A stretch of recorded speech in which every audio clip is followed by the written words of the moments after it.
following contest is scheduled for one fall, making his way to the ring from another time, weighing in at 250 pounds, Josh.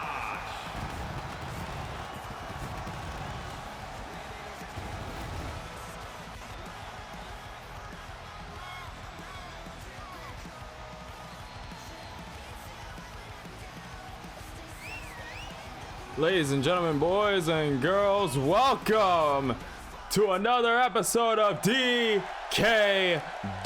I am your host, Phantom Dragon, and we are here again because, ladies and gentlemen, tonight is block finals. Tonight, we see the end of the blocks, and potentially, we see a rematch of sorts.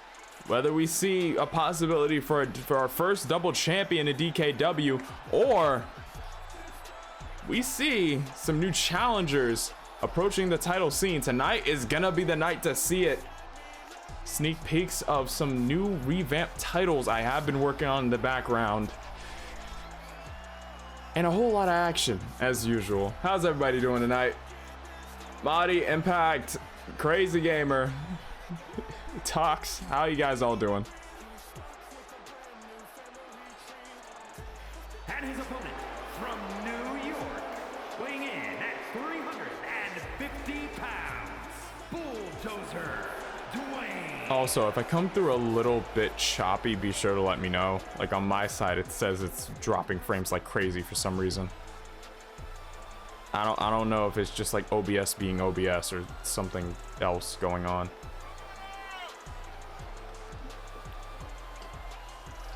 Doing good, just chilling. How's you? I'm doing pretty alright. I had to review a bunch of stuff because finals are going to be like next week, so that's going to be a fun experience. So after this, I'm going to spend a lot of time studying. Emma Jane 2242, what's up? How you doing? Welcome in. You showed up just in time for us to get tonight's match card started.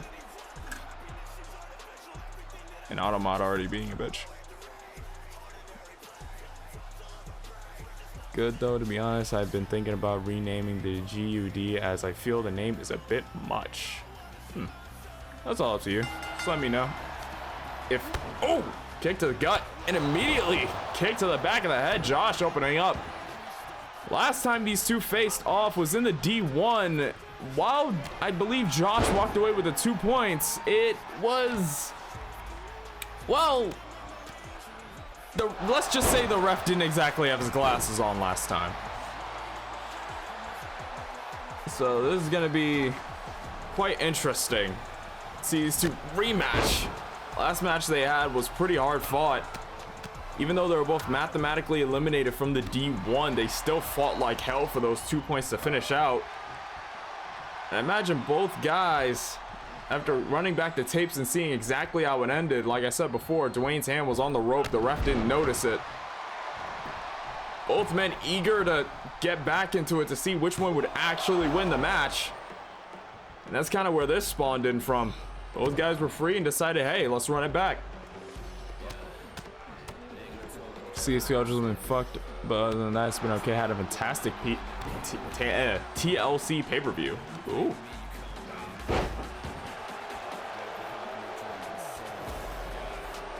Hope you be fine and smash it. Thank you very much, Impact. Josh looks like he tried to go for a high kick, but got caught on the ropes. Dwayne tries to go for more. Josh wiggles himself free of the top turnbuckle, only to get caught and slammed. I was also wondering what would you think of some new name ideas. The main idea was God's Wrath. The other name I was thinking was Heaven's Stomp. Honestly, God's Wrath kind of sounds dope as hell. That, and it would match for Bulldozer. His whole thing is calling himself like the god of pro wrestling.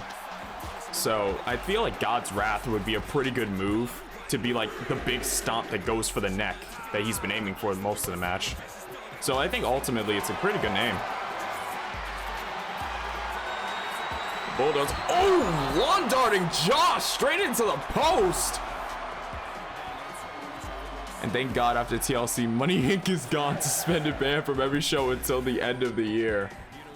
You better enjoy those 2 weeks, buddy.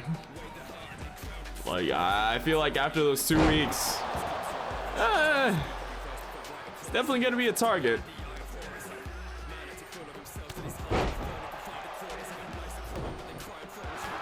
Got check from Josh. Right hand. Hooks him up on the back and connects the knee between the eyes. Dwayne is bleeding already. Sharp knee cut him straight open. Count of 2 and Dwayne kicks out somehow. Oh yeah, yup. You can see the color trailing down the right side of his face. Josh.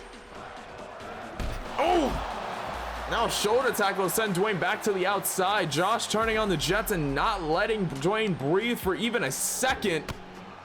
2 kicks and now a third one. How's your stream been going these days, buddy? Stream's been going pretty good. Honestly. I can't argue much. Been a little bit back and forth all over the place, but we push on. So you think it would be better than the current one? Because I also want to make it easier for you to say on commentary. I do feel like God's Wrath is definitely like, it's definitely, it works for Bulldozer, and I feel like it's simple enough that you can flex in really any way you could say it. Like let's say he's been dominating a match, you can kind of just go, and now setting up God's Wrath. Nope, that's it. Like, or you can just hype it up, God's Wrath. It really just kind of works. And now saying that, I know my throat's gonna hate me by the end of the night. Countdown, Dwayne. Wrap it up, Claymore. Josh looks like he tried to intercept it with something, but got caught anyways. We got 2, and Josh shoots that shoulder up. So pull MF class, essentially. You still got the Christmas paper. Try to go for a headbutt, caught with the European uppercut. Still got the Christmas pay-per-view coming up. Yeah, I saw a little bit. I saw a little bit of mention of a Rhea Ripley on there. It's an interesting pick. I'm a great fan of WWE, by the way. Found you on Twitter. Oh, well, thanks for coming through. Hope you enjoy. Hope I don't make you regret the follow. That shouting was timed perfectly with that power bomb. It happens, man. I don't even know what to do at this point. Josh sweeps the leg. Feeling it a little bit. Using a bit of that martial arts prowess, that techniques to try to overwhelm Dwayne. Power advantage. I say these two are pretty even, but Josh knows he's better in that technical house. And then the right hand almost shut me up. Okay, damn. We got 1, 2, and Dwayne shoots the shoulder up again. What kind of games do you love to play? It's kind of all over the place. We usually stream D&D Monday and Wednesday. When I'm not streaming D&D or WWE, I prefer action, sometimes RPGs. Mainly something to just keep my brain going, I guess. And Josh with a pin after that. Yep, there was no ropes that time.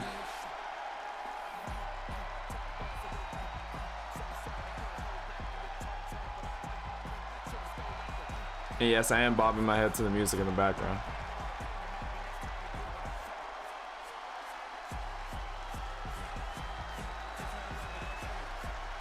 Here is your winner, Josh.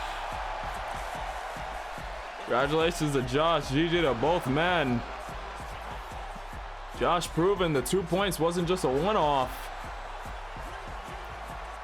Always, these two men should put on a hard slugging fight every time they come out here.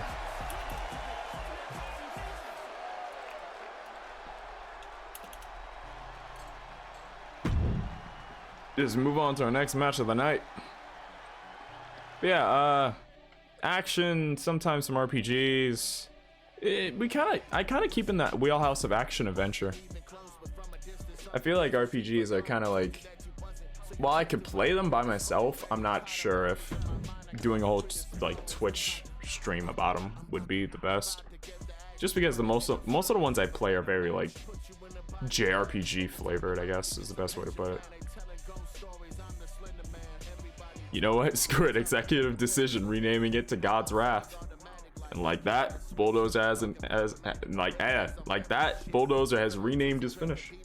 God's Wrath.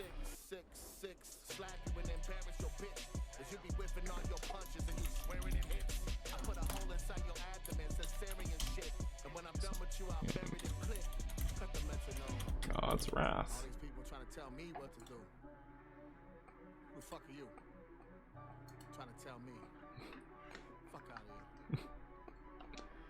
GG, big ups to Josh. Maybe Bulldozer versus Josh 3 will happen for the world title. Maybe. No Josh lately. Didn't have the best of luck going through the D1, but if he keeps up the ways, I could see him challenging for the world title. If Bulldozer is able to beat Toe Tutton tonight and move on to the final, to like the true final, not the block final. Because first, before he can even think about that, he's got 2 other guys between him and that title. The D1 title. And then you have to get ready for the world title.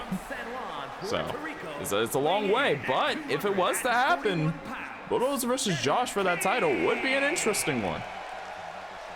After all, Josh, he pulled the upset of the tournament, defeating the champion, which I still can't get over. It shocked me. So I can't imagine he's that far off of challenging for the title. If I get Spotify advertisements. Teddy King on his way down to the ring. Teddy had promise going into the D1. Started out with a win, took a loss to Bulldozer, another win to get him back up, but 2 losses to Defect Soul and Sentosa and Toe Tutton respectively eliminated him from the tournament, finishing his tournament at 4. It was an interesting situation for Mr. Teddy King, but now there's 2 titles in the company, especially after we'll be done with the D1 tournament. The D1 title will be active. Can't imagine a title reign will be very far away.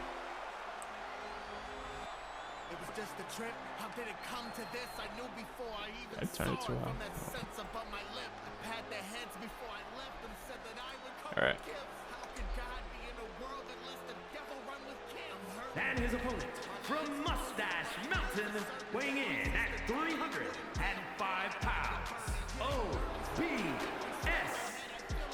OBS making his way down to the ring.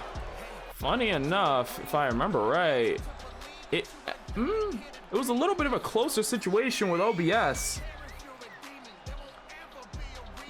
He opened the tournament with a win over Will Ospreay, went on to face Nathan Belushek, did take that loss, rebounded with a win over Brock Hudson, and then took a loss to El Pollo del Diablo.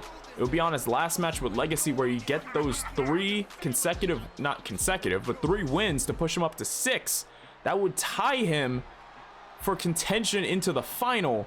Sadly, last episode, if you do remember, Nathan Belushek pinned OBS, essentially eliminating him from that situation. So Nathan Belushek versus El Pollo del Diablo ended up being our B block final. Very interesting development. It's gonna be interesting to see how OBS pulls back. His name definitely in the ring when it comes to the idea of the D1, or at least winning that title. I certainly wouldn't mind facing him again, even if it's not for anything other than a fun match. It's rare for Bulldozer to really give his, I don't want to say acceptance, but I guess endorsement to others. It's interesting. But, oh, Teddy taking a running start, immediately clotheslined. OBS not sparing any time, very quick to this one. It looks like for Teddy King, bounces off, connects on those shins. Good bit of aggressiveness from Teddy King. Hoists him back up to his feet, collar and elbow. Whips him over to the corner, ref gets out of the way. Collar and elbow, no elbow, finds the nose of Teddy King. Jesus. Hoists him up, backbreaker, second one, and tosses him over towards the corner. Calling elbow again, tucks the head in, grabs the arm, snap suplex. Calling elbow again, tucks in the head one more time, hoists him up. And now showing off the power in those legs, dropping the squat for the suplex. Grabbing him by the ears, hoists him up, down by the back. Kick between the eyes, calling elbow. Hoists him up onto the shoulders. Oh, and hangs him up on the top rope. I try to maintain some semblance of how I like to think I would be behind the scenes if I was an actual wrestler, which is saying being willing to do the job and put someone over. Yeah. Not a lot of people think about that. Oh! Clothesline sends OBS to the outside. Teddy watching. It's the ropes, comes out, suicide dive! Teddy King turning on the Jets in this one, no hesitation out of him. Now locks the arm over ripcord. Hit connects with the knee.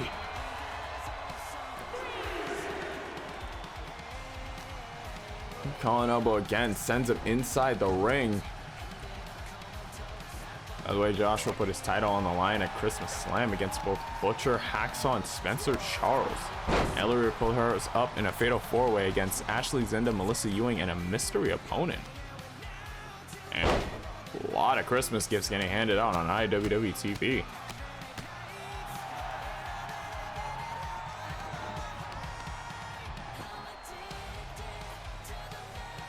Grabs the leg. That's aiming for that outer thigh. It's a very interesting target. Teddy knows OBS, not only strong, he may not be built like it, but he's a very agile man, and now lock it in. Really back, but OBS manages to shift his weight. Kick to the gut. Kick to the gut from Teddy. And now unloading those clotheslines. Ducks under one. Hits the ropes. Big clothesline to follow. Looks the far leg. We got one. We got two. And a kick out from OBS. Not willing to go out yet. That's the reason why I love Undertaker so much, because even when he was winning a match, he would always give the younger guys a lot of offense and good showing, so he looked strong even in a loss. That is a good point. It's one of the parts of the Undertaker match. Oh, fall to the king! Wait a minute! Caught OBS right on the jaw. No, and a kick out. Jeez. Didn't even give him a second. Kick to the gut from OBS. Separates the two. Not sure what Teddy was looking for, but OBS didn't want to go for it. And now OBS unloading those forearms. Hits the corner. Gains a little bit of momentum. Comes in with that forearm. Runs out. Bulldog. Lined every single part of that up. And now collar and elbow again. Sends him over to the corner. Ooh, elbow straight to the top of that. Ooh, big running knee. Yes, and even the 24/7 championship. Hey. Now Teddy from the corner, running in. Ooh, tried to go for a splash there. OBS moved out of the way. Gut check. Calling elbow. Sends Teddy back into his corner. Comes in. Big is a goodie kick. OBS gonna show off a little bit of that agile side. No, knees up from Teddy King. I barely remember Taker taking a gamble with young Randy Orton in the early 2000s, where Vince had questioned why Taker gave him that much. Now it's obvious Taker made the right choice. True. Randy from that point literally went on to become like one of the two main faces of WWE. Now you hear Randy Orton, you can't ignore it. You know who he is. Count of two. Oh, and OBS shoots that shoulder up again. Oh my, is correct legacy.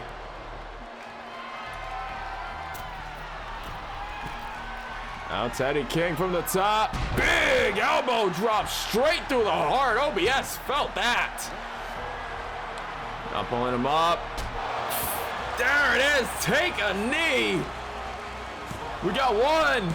We got two. And Teddy King puts away OBS. OBS. Jeez.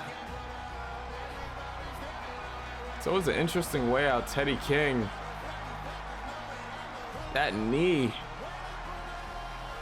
All that force generated just straight to the jaw. Holds him in place with the arms. Here is your winner, Teddy King.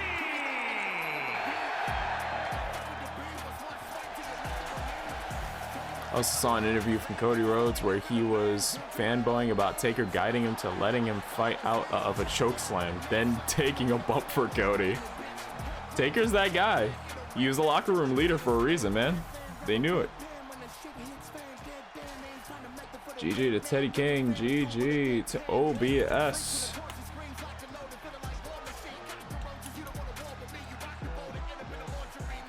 Let's move on to our next match. GG Betty King. Is that his new nickname now? Betty King?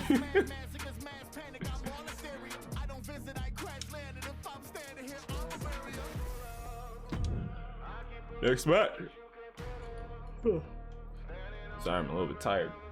Next match, Legacy versus Brock Hudson.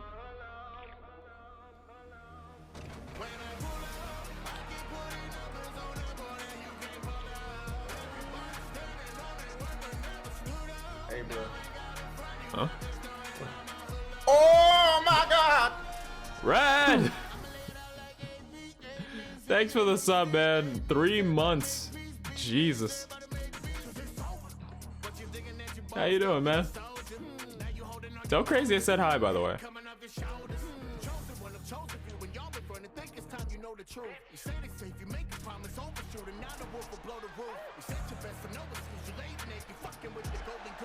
Doing all right. That's good. Good to hear. It's scheduled for one fall, making his way to the ring from England, weighing in at 245 pounds, the superstar. That's another guitar broken. Legacy walking his way around the stage. No. Okay. Yep. Okay. Come on, man.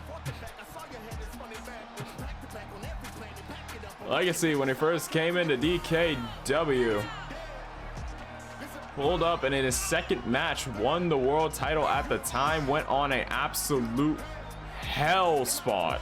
Hell spawn? What? Went on an absolute streak. Undefeated for the title when it mattered. Took few falls to fewer men. Took the title of, well, pretty much the final boss of DKW. No one could really beat him at the time. He was almost like our Kazuchika Okada.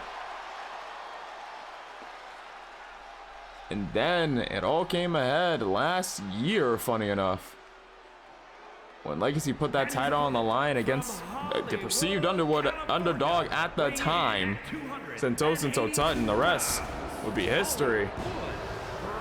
Legacy still holds a high regard from many for that title run.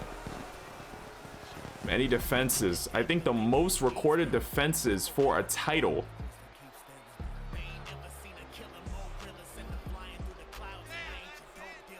How many guitars does this man have, and why does he always break them?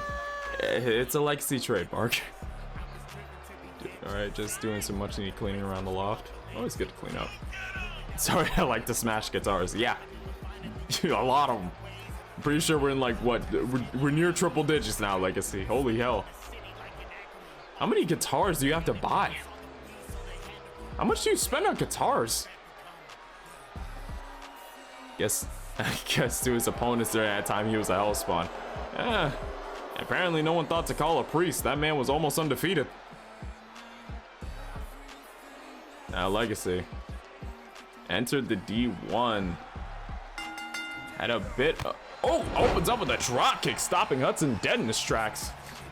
Legacy was a part of the D1. Oh, springboard cutter.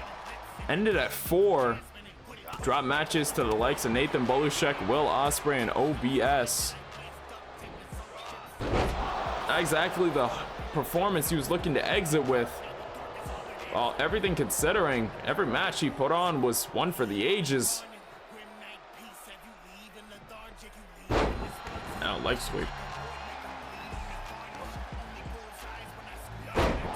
Like seeing the tournament had beaten Brock Hudson.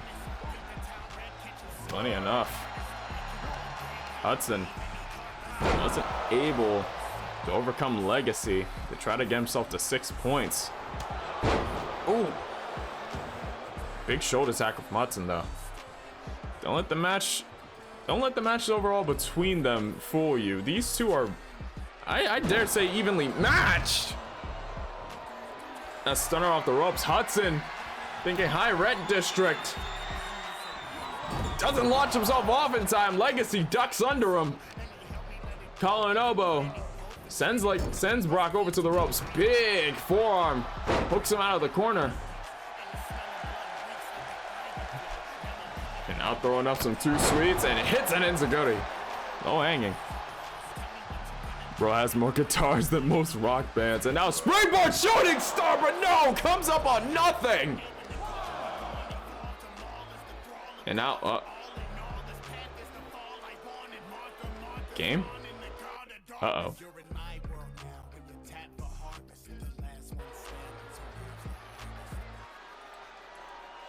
Okay, yep, okay, game crashed. That's, that's embarrassing.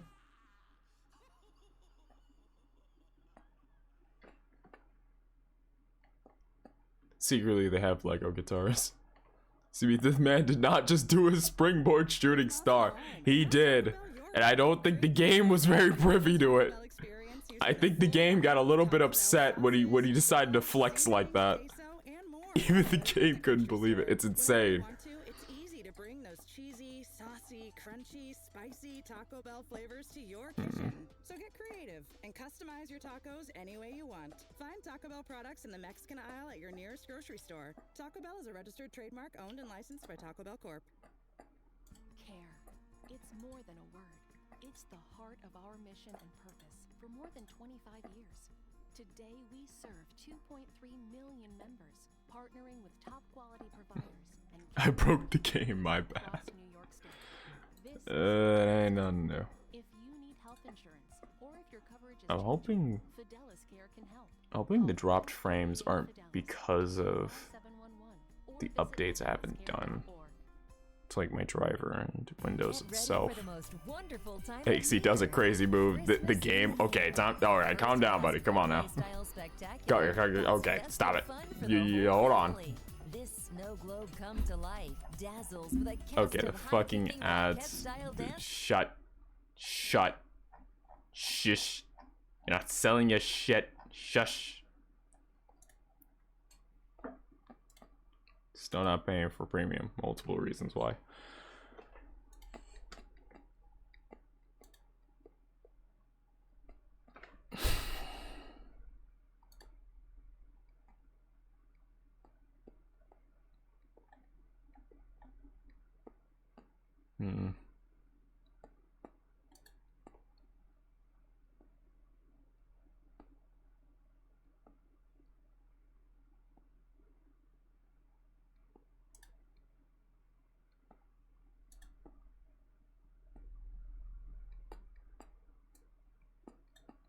Let me look at something really quick.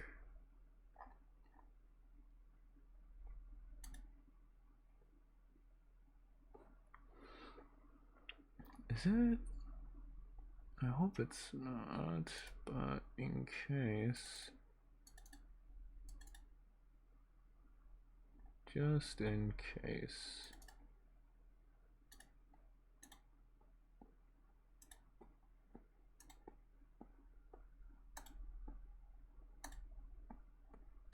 Set it to there.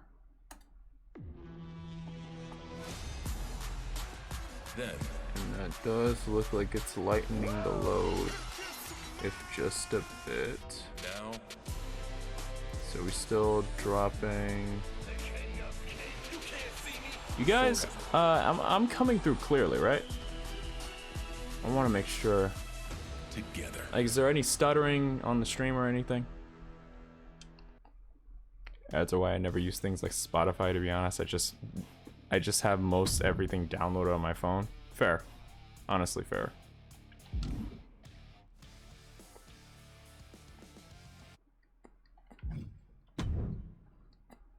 Alright. Looks like things are working. Not seeing any stuttering at the moment. Okay. Because for some reason my OBS is acting weird. And I don't like that it's acting weird. It just is. Which essentially is OBS in a nutshell, let's be honest. Alright. We're just gonna continue where we left off. I will do us all a favor and skip the entrance animations because we have already seen it.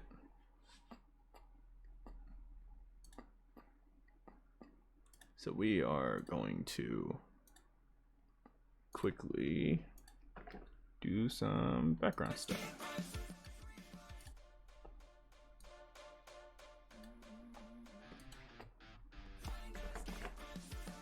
Alright, this should be fine now.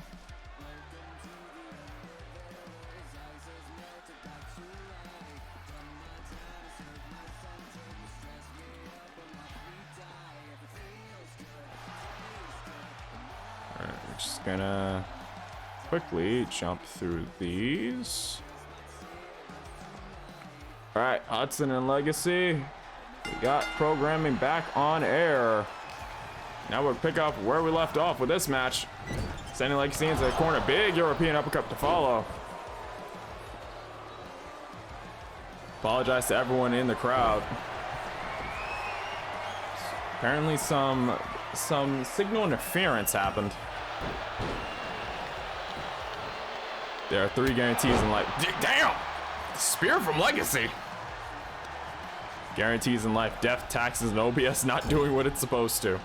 Amen. Rolls him out, rolls through, big splash. And now back elbow from Hudson. Hudson realizing he's got to fight back. Big gut check. That just sent Legacy 5 inches off the ground. That was nasty. Now springing off the ropes. Big springboard cutter there. Legacy himself, such a dynamic wrestler. Big splash. He's more than just flash in the ring. He weaves together almost his own damn symphony of just this flash as flash can be style. That's effective, it's targeted, it's not random and just what looks good, it works too. Got one and a kick out. Very fast paced, very high octane with almost every move he does. It's part of what led him to that title, and now Hudson is bleeding. Okay. Super kick to the jaw. Straight jacket to the arms. Florida keys.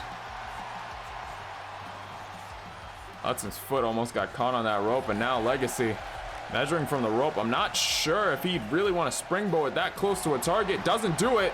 Instead hooks the head and now reels back, but he's very close to the ropes. Ref's gonna call a rope break. He's doing more springboard cutters than Ospreay could dream of doing.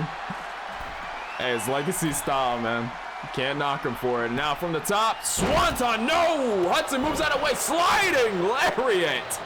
Quick counter. And now big elbow to follow up.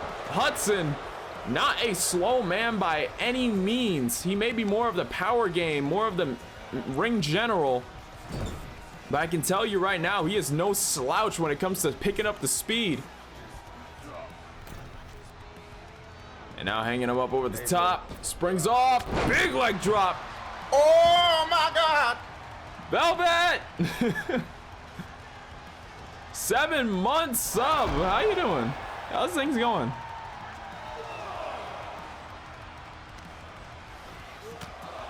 And now after diving to the outside, just unloading right hands. Velvet and Red both taking advantage. Both taking advantage of the discount on the sub. Oh, kick between the eyes.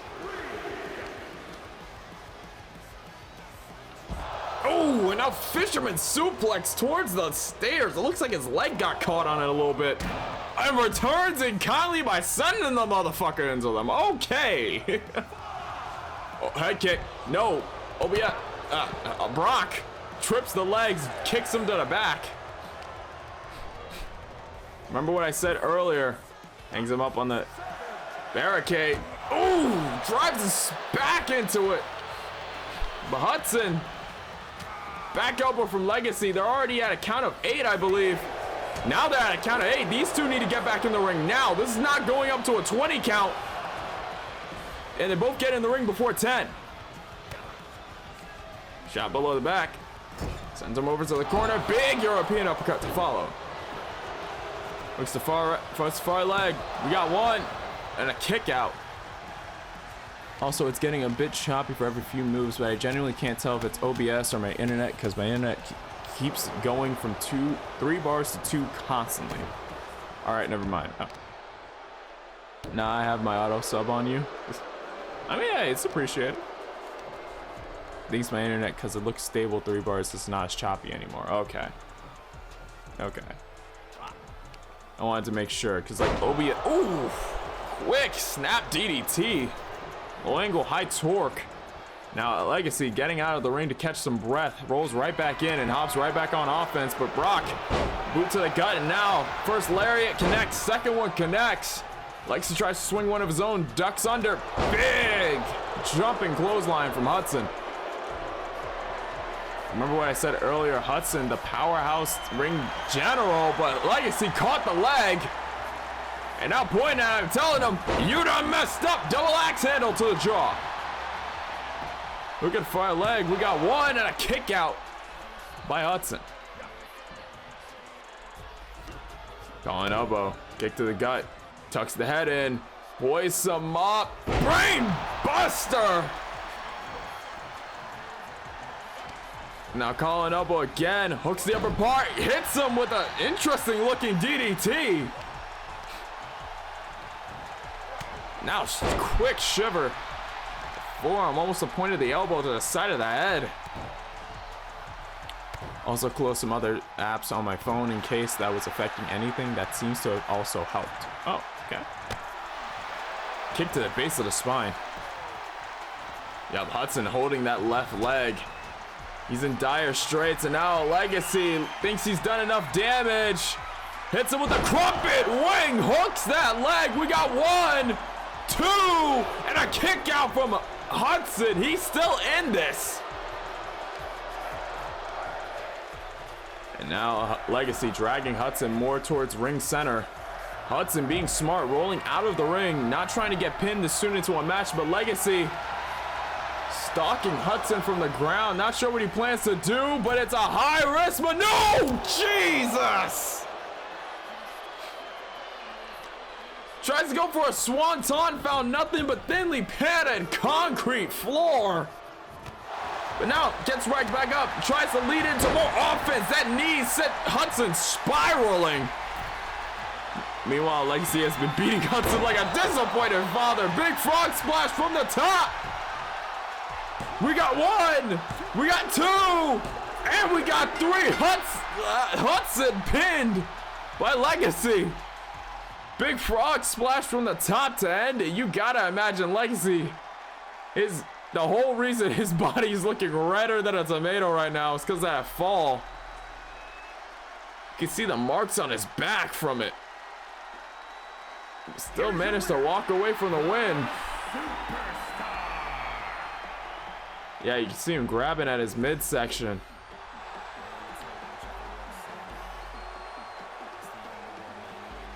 Hell of a match, hell of an ending. Just like that, Legacy died. He died for a second and popped right back up. GG to both men. Hell of a match from both ends.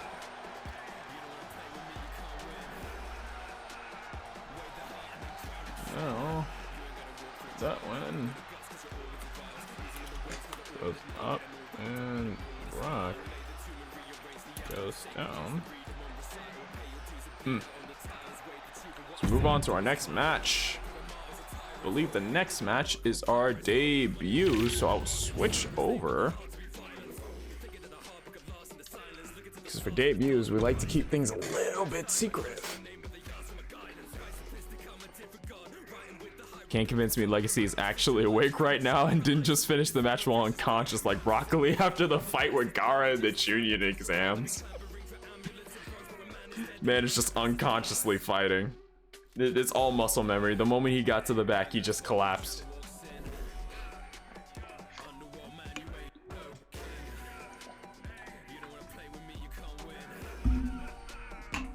Also, while this is loading, I am going to quickly go scurry off to the bathroom. So I will be right back.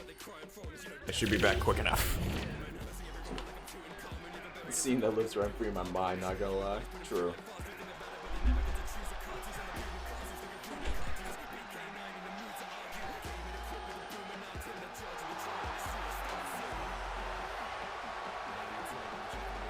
The following is scheduled for one fall, making her way to the ring from New York, Michelle Goldman Miles.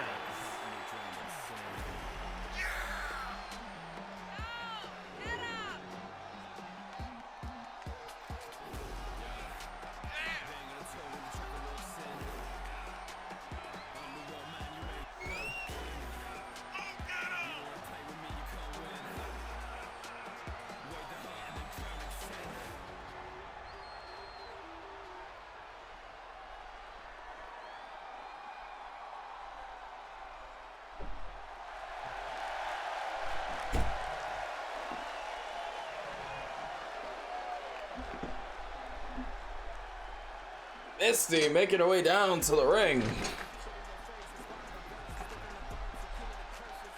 Misty's been a jobber for roughly, well, since we started, funny enough. Went through a bunch of changes later into her teachings. Shows a lot of promise. Eventually, she might become a full-time member of the roster. It's heavily debated on whether she might graduate this generation or the next. But she's definitely got the potential. And from Osaka, Japan, it's Noah. It's straight from Osaka, Japan, Hinoka. Making her way straight down to the ring. A new talent added to the roster. Hinoka Ryoga.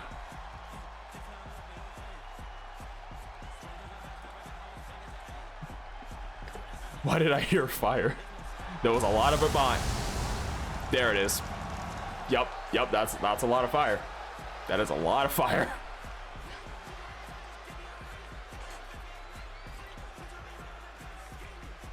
Why do I think Misty is about to die? It's a possibility. Hinoka, from what I've heard, very big on a... Well, she's very strong for her size. Roughly what I've heard. First time being exposed to her. So we're gonna see how this goes. Already tucking the head. Lift it. Oh! Straight into it. Looked like a German suplex almost into a cutter, but kick out of one. Thought it would have been over already. Now Hinoka is just stalking Misty, driving that face straight into the knee. Stomp to the leg. Misty moves her way up to her feet. Takes out the legs. Smart strategy. Shot to the gut though. Hinoka whips Misty over to the ropes. Drop down. Hoists her up. Oh, damn! Hoisted her up and landed her right on her back, and now looks like she's going for a barrel hug, and it's just really holding on, but Misty's hand managed to reach the ropes. The very first thing this lady did was a suplex cutter. Consider Bulldozer's attention gotten. Yeah. Oh, tries to go for a diving DDT, it looked like, but came up short. Misty already taking advantage with a snap suplex. No wasted motion. Hinoka moving to the outside, trying to gain some room. Misty gonna follow her. Bad move on her half. Kick to the gut, hoists it up. Powerbomb position. Hoists her right back up into a fireman's carry. Samoan drop. When I was told she was strong for her size, I didn't imagine her flipping an opponent. Oh! From one position to the other. The powerbomb position straight. I didn't imagine her switching the powerbomb position straight into a fireman's carry, and now Hinoka taking her sweet time entering the ring. Expected a little bit of feedback, it looked like. Rolls out of the way. Big clothesline.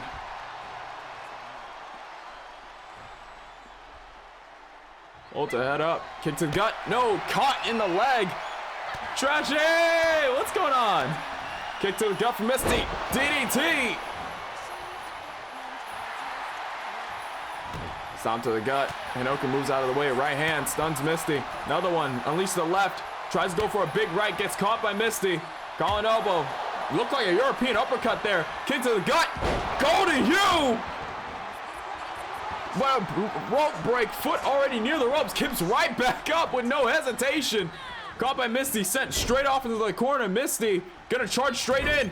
Nope. Gets... Oh! Single-legged drop kick between the eyes.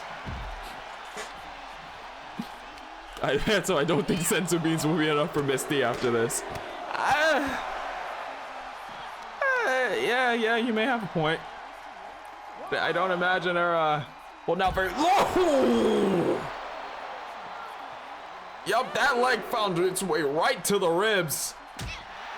Big left hand caught the right hip toss.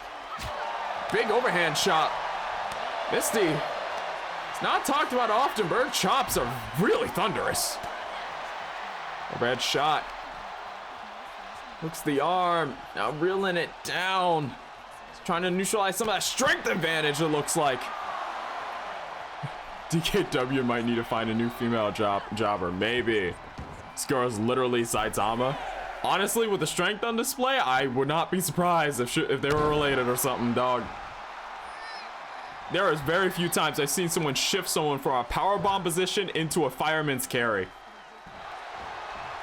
After the powerbomb, like, dog.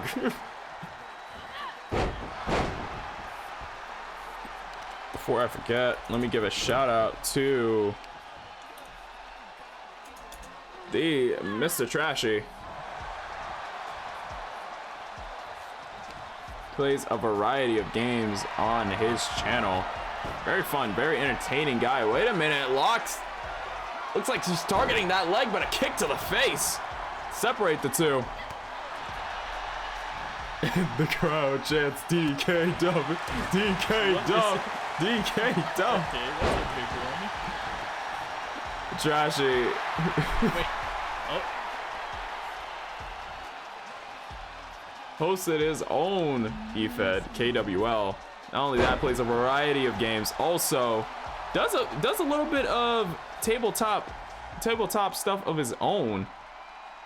I saw him running, I believe it was the Cyberpunk Red module. I think he was making some stuff for that last time I checked in. So it's definitely. Oh, Machine gun chops. Says one more. Nope, psychs her out with a punch to the jaw. Boo, how's it going?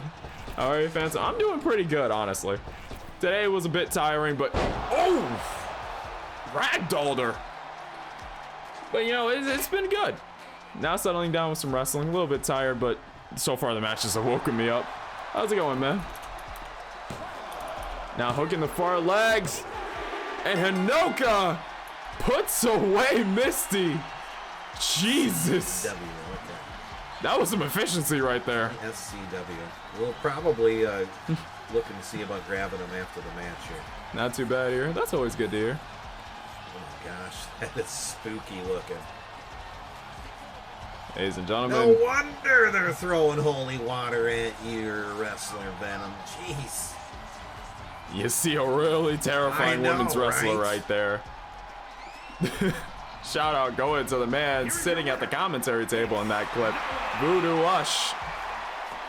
GG to both women in this match. Voodoo. The best way I can put it is that there wouldn't be a DKW if I didn't run into Voodoo.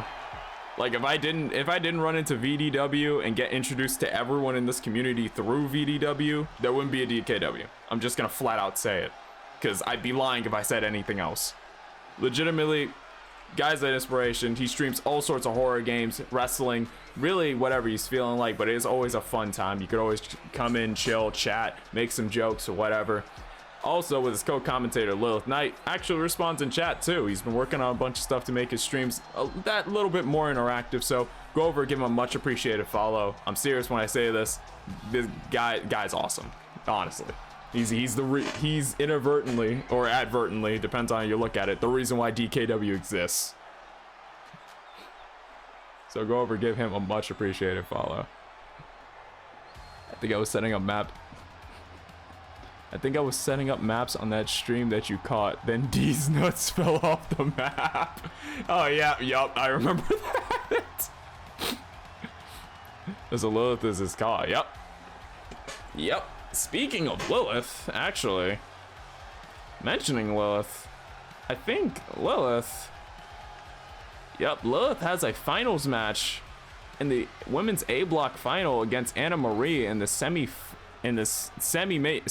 event of tonight, to see who goes on to challenge for the spot of inaugural DKW D1 champion. So, hey, I imagine that match is gonna go crazy. Humbled over here. Honestly, you deserve every bit of praise there, man.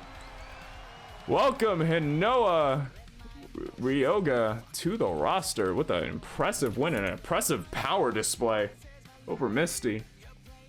Misty herself, not imagining staying the jobber for long, whether through injury or her graduating. I imagine 2K24 will definitely see a little bit of a shape up to the roster. Oh, is Lilith getting into trouble again? I mean, if you call, let me just do the count. If you call going 4 straight in a round robin tournament trouble, she's been up to a lot of it. 8 unanswered points, almost made it to 10, but dropped the last one. She pretty much ended the A block in the D1 round robin tournament in first place. So, hey, if you call that making trouble, she's a troublemaker, all right. Gonna need to put together better textures for Yuno in 2K24. Honestly, I'm excited to see how Yuno comes out. Wow, GG Lilith, yep. And she's not done yet. Semi-main event, she's gonna go up against a returning Anna Marie, who pretty much made it to 6 points, broke the tiebreaker she had with 2 other members of the A block. So the block finals are pretty much going to be decided tonight, and then next episode we're going to see who becomes the women and men's D1 champion, the inaugural first. Heel Yuno is coming eventually. Ooh. That's going to be interesting to see. Because Yuno has been on definitely the attitude path lately. If you notice anything that was happening at KWL, Yuno definitely had a new way of presenting herself after splitting ways with NNSC.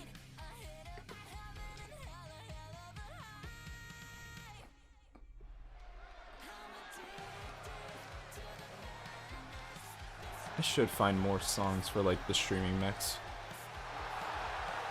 The following contest is in Right now it just kind of cycles between 6, 7 songs. making her way to the ring from Vega Baja, Puerto Rico, the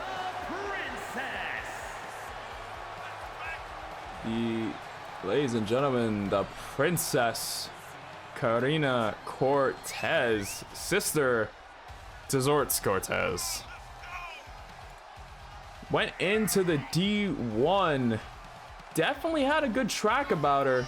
Had 6 points, made it to the tiebreaker to try to get her name into that final sadly came up short at the very end of the match. Still a hell of a performance, and that triple threat between her, Yuno Arai, and Anna Marie easily stole best match of the show. You can catch the VOD over on the YouTube channel. It should be in the about. Should be linked there. You can definitely go back and watch that match. I definitely suggest it.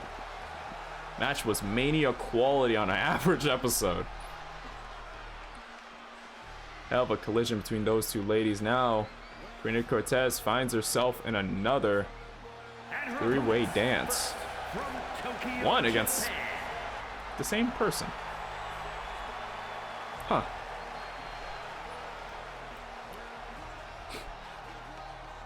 Oh god, it's the cartel girl. Karina Cortez, of course, made by Zortz the Goblin.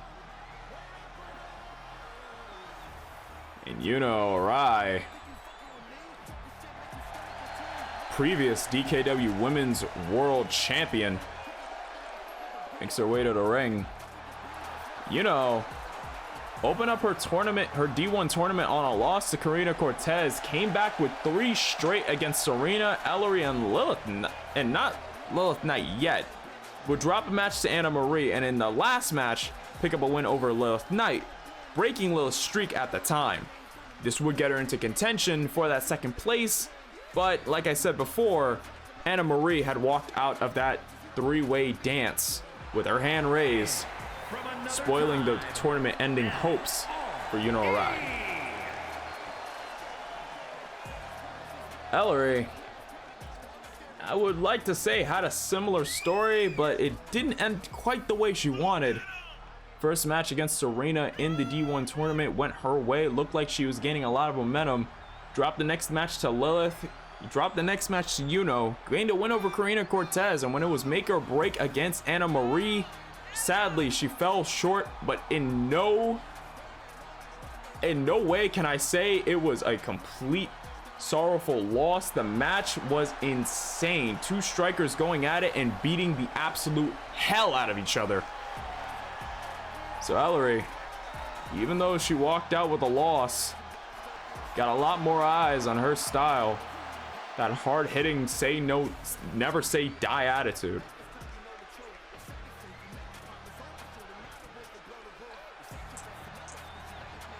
I believe 3-way dance rules are in effect for this one. Kick to that from Yuno. Gets caught and kicked to the thigh from Ellery. Now Karina sending Yuno Arai up to a corner. Big super kick finds Karina in the nose. Oh, wait a minute, rear naked choke. Dazul! What's going on, Daz? Okay, and we're seeing some of Yuno's butt there. Big drop kick. Takes out the legs from underneath, look like. Isabella! With a sleeper hold. What the heck? Closer catchment measures. Is this it? And she does. Oh my god.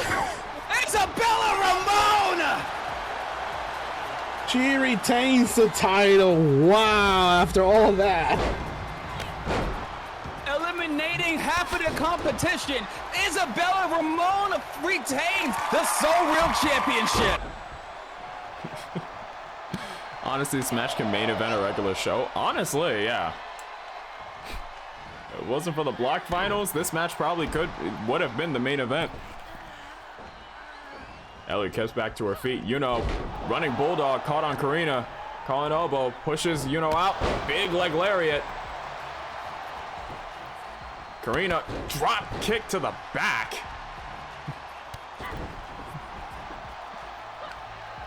But yeah, shout out given to Dazul RGB, runs his own WWE 2K23 Fed. Oh Christ, not the sign, please. I'm getting PTSD of last episode, please.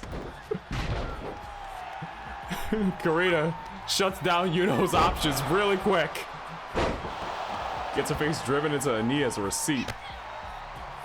Runs an all-women's EFED NWOW, one half of GCA Galactic Corporation Alliance, the other half being Soul Real Wrestling.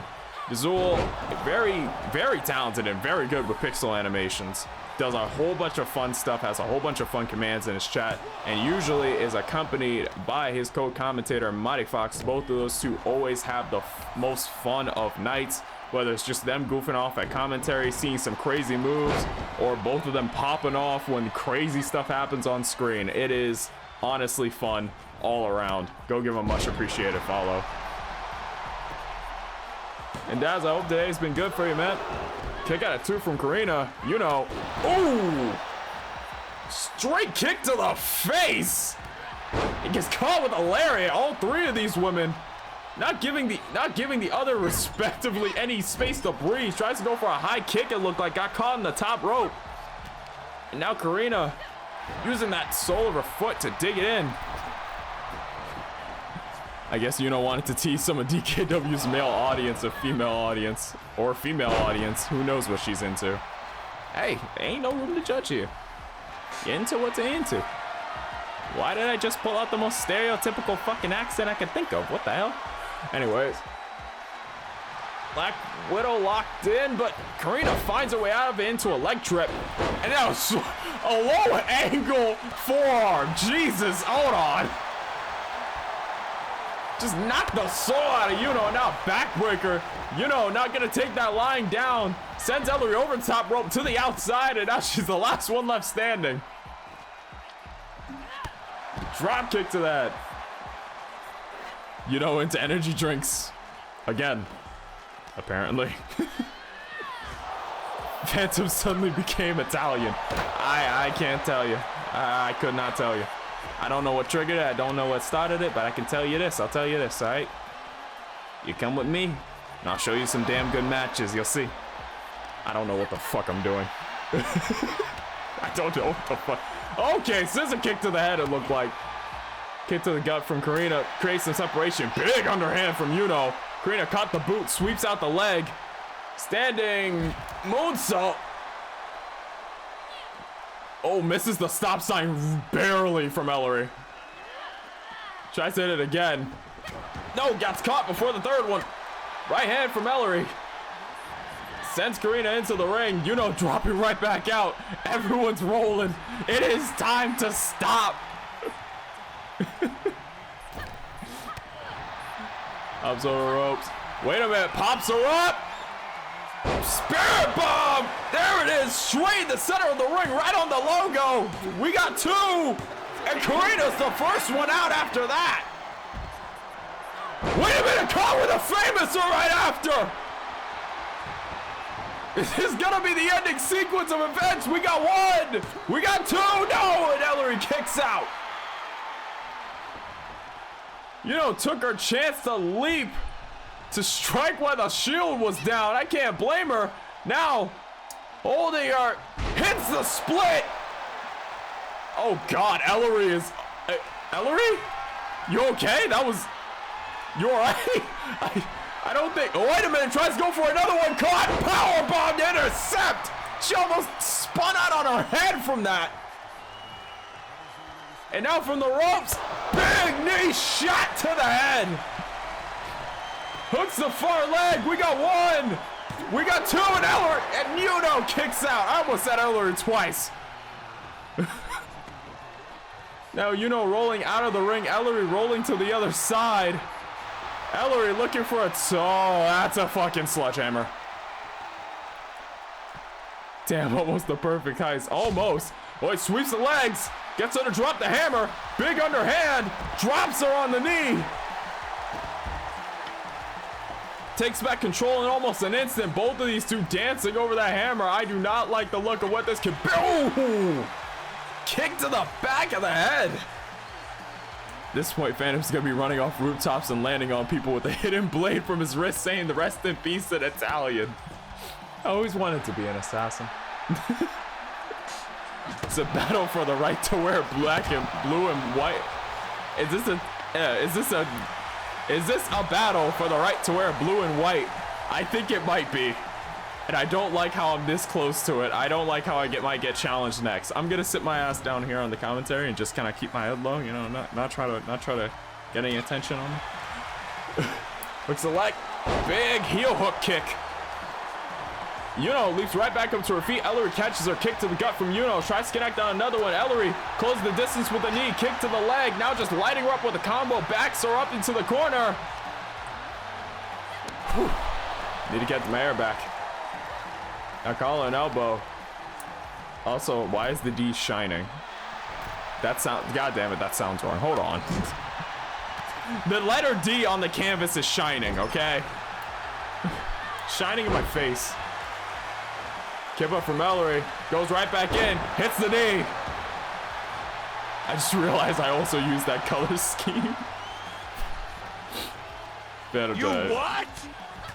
Okay, listen. I can explain. All right? Dabba-dee, dabba-die. They're blue. Dabba-dee, dabba-die.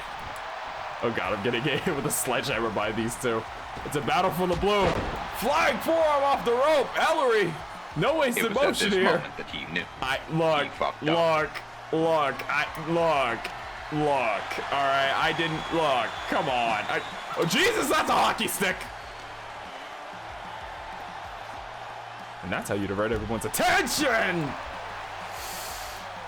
Back connects to nothing but knees on the ground, but Ellery again kipping up. Yuno, calling elbow, trips out the leg. Now targeting, says kip up after that.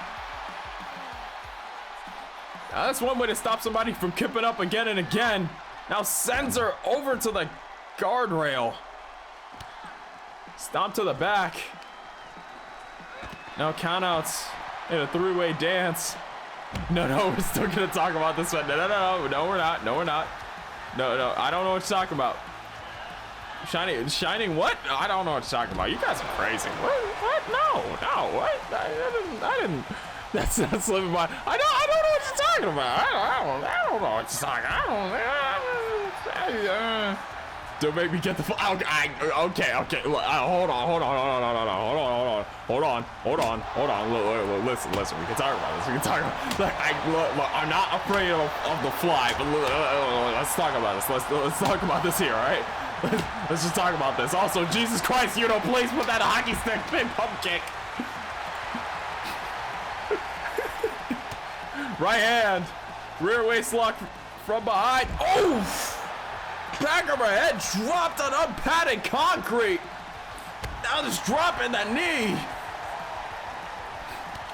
Stomp to the face now. Christ.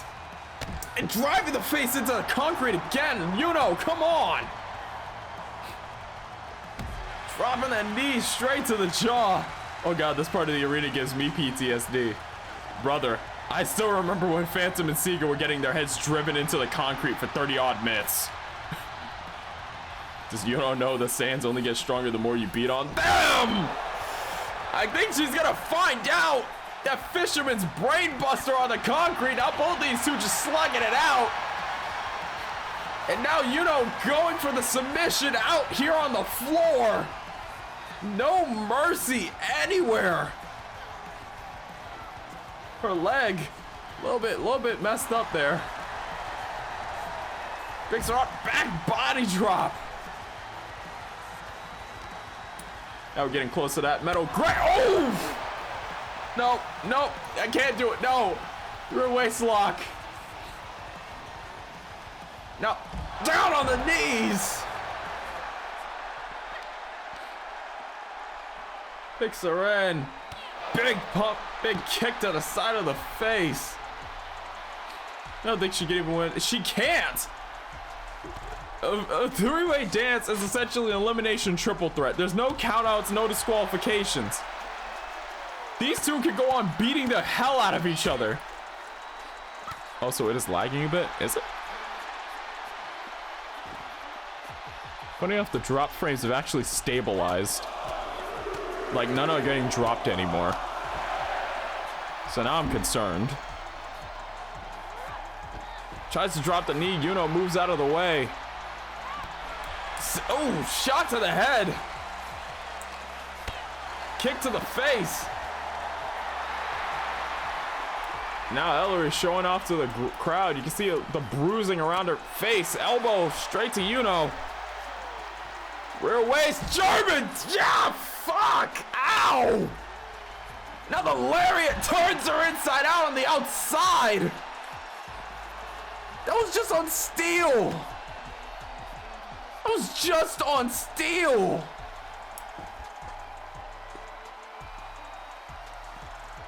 And now Ellery takes her time picking at Yuno. The ref's in the ring. He's trying to tell him to get back in, but this is... I'm starting to think this has become a little bit more personal. I wish 2K24 allows for more body customization so it won't be any more noodle, you know? Emotional damage. Can say that again. It's now a knee connects.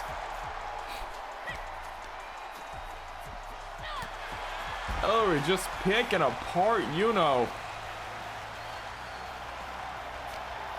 Oh no, boy, again. Leg lariat. And now these two, and now Ellery just turning it up to a different level of aggression. The ref standing in the ring watching in horror, yep. Heel Ellery. At this point, yeah, I think both of these two just unlocked a mean streak. Because Ellery could send her back into the ring. Yuno could have sent her back into the ring. Both these two could have been done with this match a long time ago. They're choosing to stay out here. And now, Dragon Screw, the hip of Ellery, colliding with that steel grate. Oh, no, wait a minute. Pinning the hand and now just stomping down, trapping the hand between the sole of a foot and steel. Jawbreaker on Yuno. Gut check. Shot to the head, shot to the chest. And now a Saito on this. Okay, I can't watch this. No, this is too much. No. And now just stomping on the midsection. Both of these two are more focused on damaging each other than actually getting back into the ring.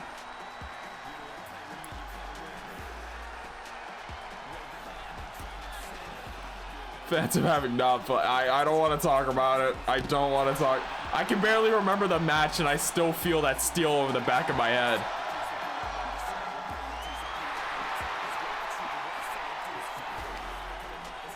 I'm okay with taking credit for it, but I don't want to do it again.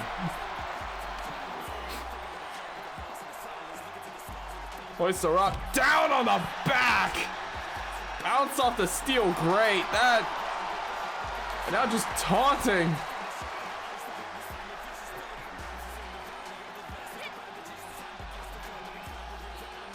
Now just hooking the arm. Always holding it down and stomping on the back. I think we know one of our post D1 feuds now, yeah. Were they even in this? Wait, were they in the same block? Ah, damn, we dropped again. They were in the same block. The match against each other was relatively early on, October 12th. It's when they first faced off, but I'm starting to think there's definitely some leftover aggression. The knee turns her straight around. The crowd soaking this up. This. I'm just targeting the legs.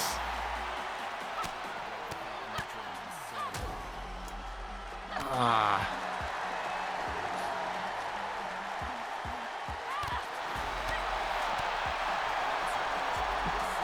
Another Saito. Okay. This is. I don't like to have to get involved like this, but this is just becoming brutality unfolding.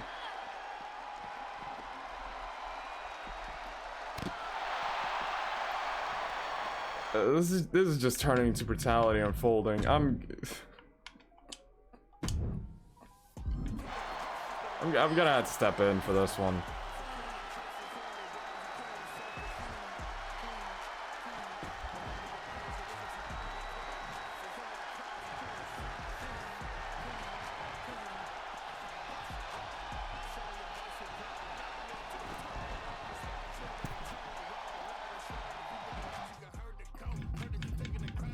this. All right, we got them both back in the ring. Oh God. And just frame one with that knee. Not sparing any more time. She's done. It's all. What the hell? What the hell?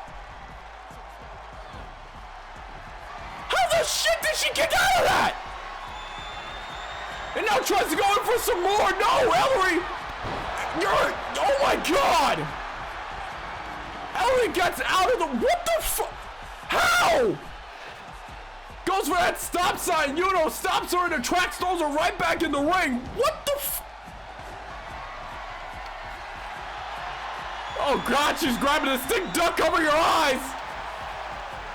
Hooks up the ropes, goes for the forearm. No. Oh God, she's got the stick. Duck. Oh.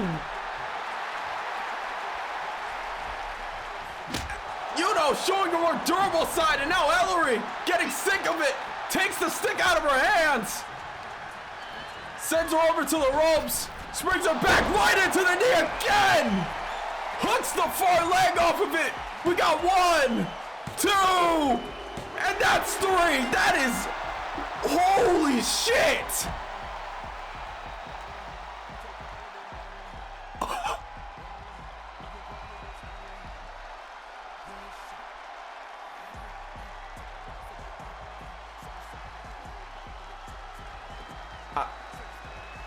These two women are possessed by demons. You can't convince me otherwise. Holy shit. See Yuno on the apron. Or floating. You know what? Maybe that demon argument has a little bit more to it than I thought. That. Holy shit. I thought it was over after that first shot to the head, but no, Ellery. Yuno. Holy shit. GG to Ellery for winning that match, but holy fuck.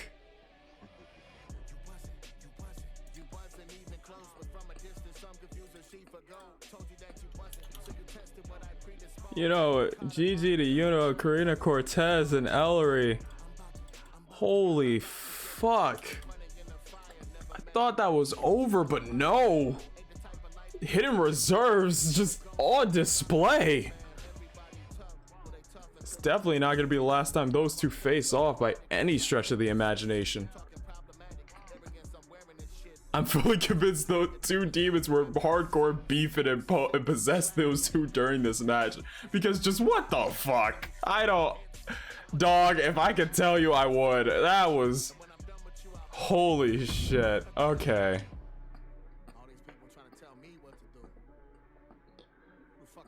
We're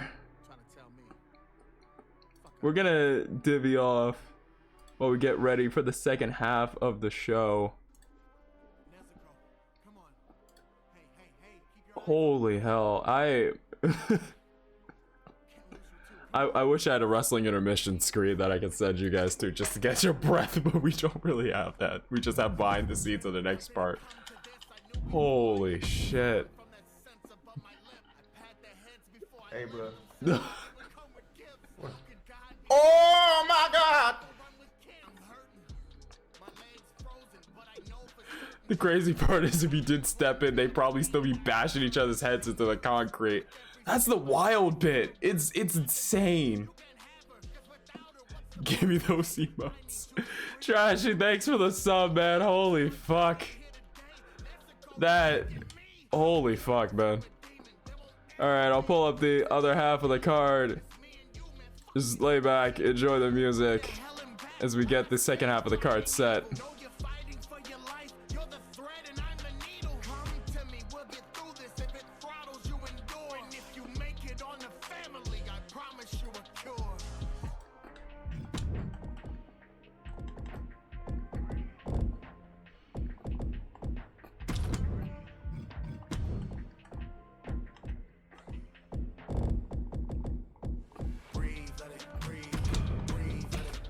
Like a dream, I can see the family.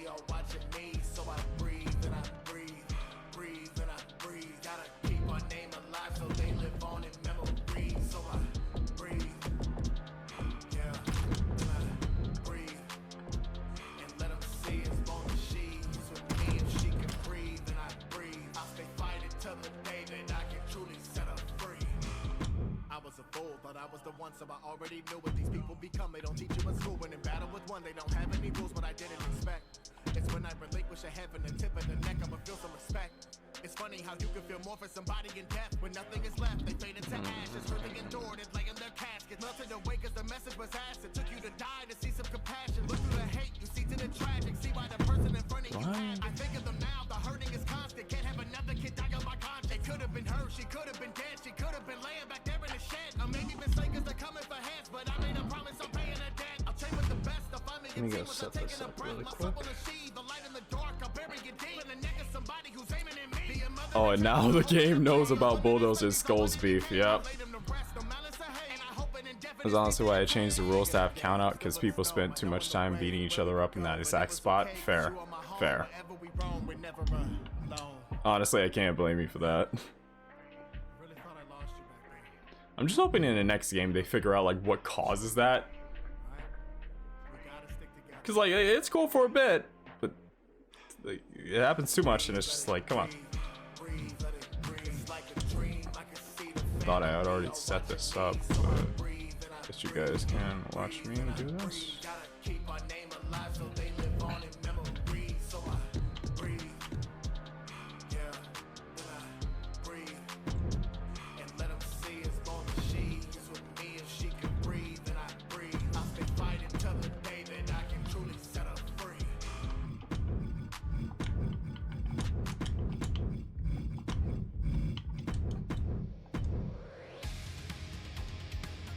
Well, because I actually thought I had set this up. Apparently not. So, yeah. Whoops.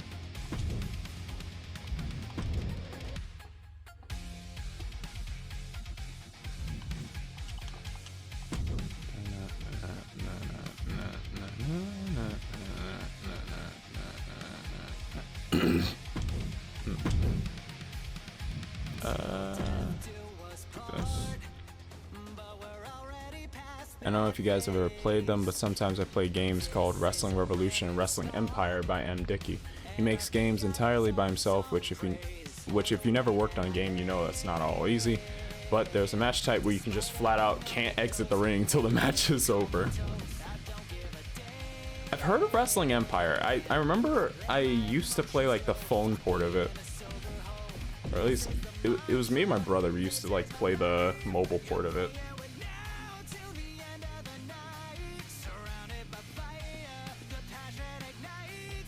Alright, this is going to be Melissa going one-on-one with Leah Amir. These are our block finals. The B block final, Melissa Ewing versus Aaliyah Amir.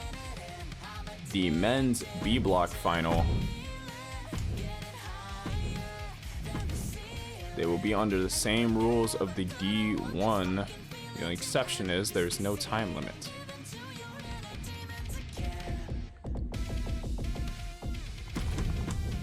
Nathan Bolshak, Apoyo del Diablo. Men's B block final.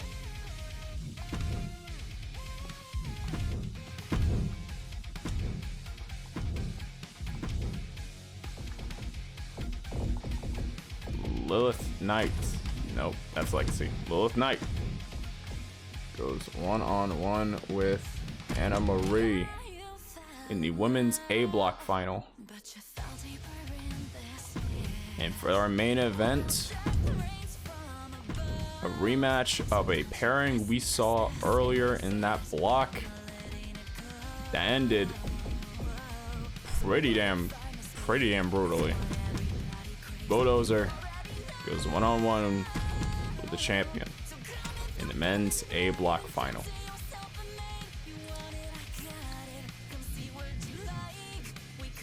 A rematch of portions back and forth. The winner of their respective blocks will go on to face each other next week to decide the #1 contender to the title and the D1 champion for this year. Come February, pay-per-view will be held, and we're gonna see. Gonna see who walks in with the titles, who leaves with the titles. If some people can become 2 belts, or if some simply walk away with 1. All stakes on the table. Everything's loaded, and we're ready. He used to mainly be a Noble Games guy while he still does that. He moved up and now gets his games put on Switch. That's awesome, honestly. Yeah, that is huge. Now, second part of the show. Here we go. Gene Kelly goes one-on-one with Victoria Salazar.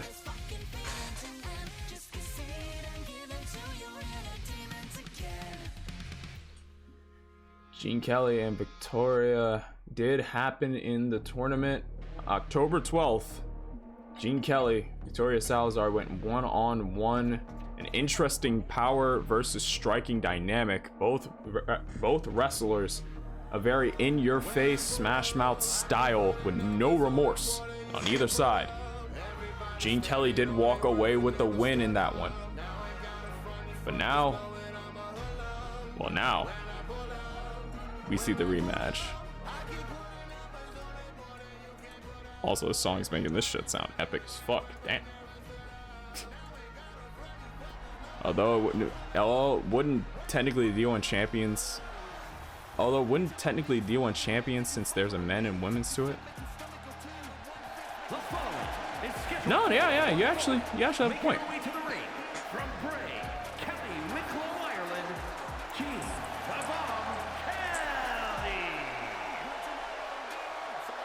Wouldn't it be the D1 champions? Technically, yeah, D1 champions. Huh.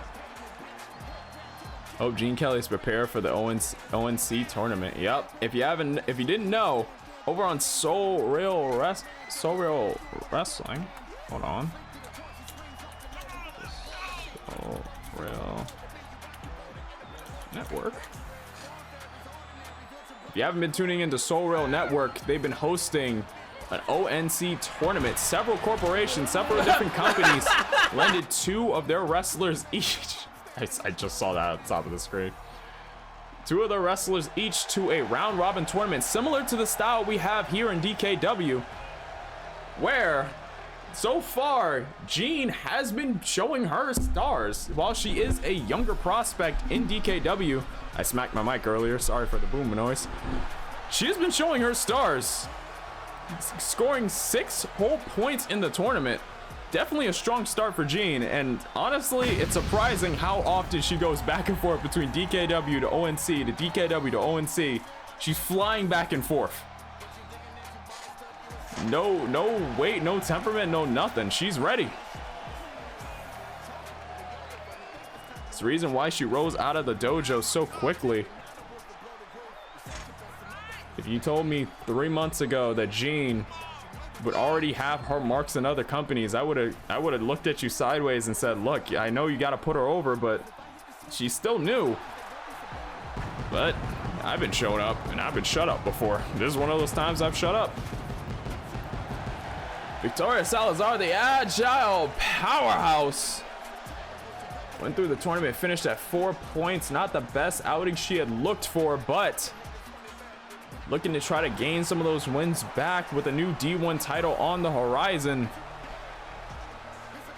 Well, you got to get yourself into contention. Best way to do it, go back, see where you lost some of those matches. Maybe try to rein them back. And it'll definitely get you in the eyes of the bookers, maybe for a title shot eventually. Ref rings the bell. Quick overhand right from Jean. Hoists her up onto the shoulders. And a Death Valley driver to start. Jean's style very focused on the head and upper body. If you ever notice the way she strikes, it's not really aiming for the legs. It's mostly the head, upper chest. She'll either hit you with that hard clothesline from hell, that hard lariat, or her finish, that south of Whitlow driver. Drops her straight onto the knee, and now that's senton. Those more observant and more familiar with New Japan Pro Wrestling might see her style as somewhat familiar. Jean, she takes a lot of inspiration from the Dragon Shingo Takagi. Almost trying to replicate his smash mouth style. Not fully perfect in it. But I did hear that recently, prior to the start of the D1 tournament, she did fly to Japan to take some exclusive classes with said Dragon. So maybe a little bit of an endorsement to one of our own. She's racking up those frequent fire smiles like nobody's business. Yep. Or just hit you and knock you out. Yeah, that too. I'm gonna head to bed. Need to wake up in time to bake later. All right, see you, Trashy. Thanks for the sub and see you later, man. Hope you get some good sleep. Hopefully tomorrow we can see what you're baking. One arm slings Victoria right over the shoulder. Jean's been fairly dominant in this matchup. Right hand, no, just as I spoke, Victoria starts firing back. Hoists her up. You're a Nage on the ground.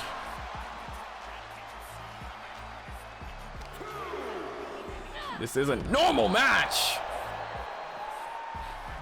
Big scoop slam there.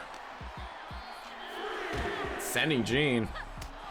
Back elbow from Gene Kelly though. Runs in, big shoulder tackle. Levels out the playing field. Hoists her over into the ring. Jean, not small under any circumstances. While she is mainly covered up, you can see that she's a little bit taller than Victoria. Oh!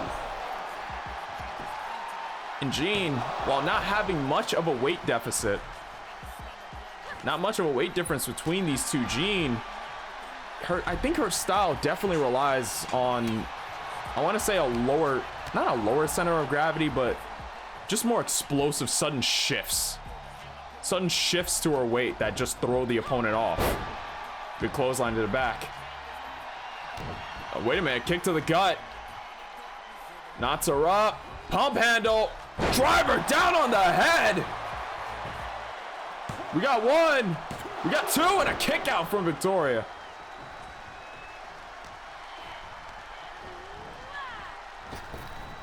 Pump handle driver. Hoists her up by that one hand again. Hoists her up to her feet. Jean taking some distance. Big clothesline. A hell of a lariat. Hooks the far leg. We got one. We got two. And no, a kick out from Victoria. And now Jean heading up towards the top. Taking no wasted motion. Stalking, lying in wait, waiting for Victoria to get up to her feet, and big drop kick. That's gonna leave some marks on her back from the way she came down. Doesn't look like she cares much. Victoria grabbing that leg at a dragon screw. Fucking advertisement. Calling elbow.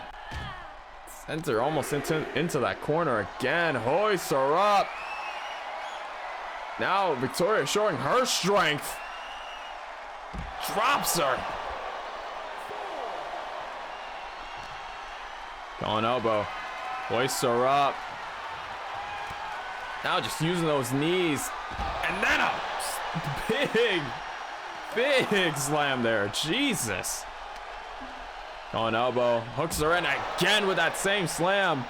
Victoria definitely targeting the back and lower back. Almost the hips with those shots. You mentioning those sudden shifts reminded me of something I love to see in this game. The ability to set whatever reversal animations your call uses, like how you can set your taunts. That would be awesome. I feel like that would give so much more life to so many calls, man.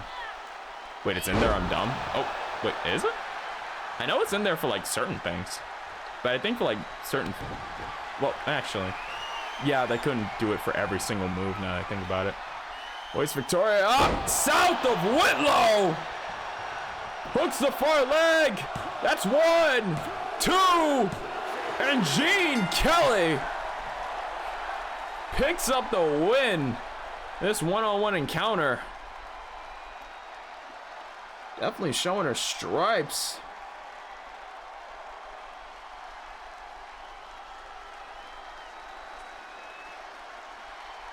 Lion of Whitlow showing her mane in this one. Here is your winner, Gene the Bomb Kelly.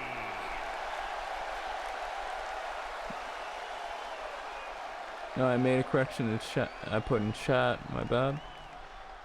Just reminded me of something I'm about to see. The ability to set whatever reversal animations your call uses. See how you can set your taunts. Oh, yeah. I looked at set and thought I had a typo. Oh.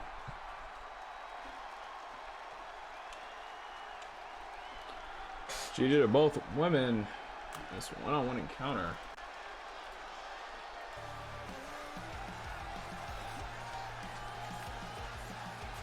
Gelly of a showing as she heads to the back, already on her way over.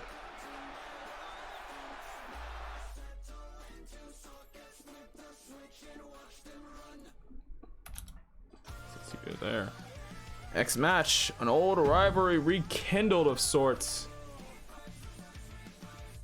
Will Ospreay, Defect Skull. These two haven't faced off in a while, both being in separate blocks in the D1 tournament. Last time these two, I remember, were in a match. Let's just say what happened earlier with Yuno and Ellery happened between these two. There was a lot of animosity, a lot of hands thrown, and they got really brutal. It seemed to have almost fizzled over time, but I can never put too much faith.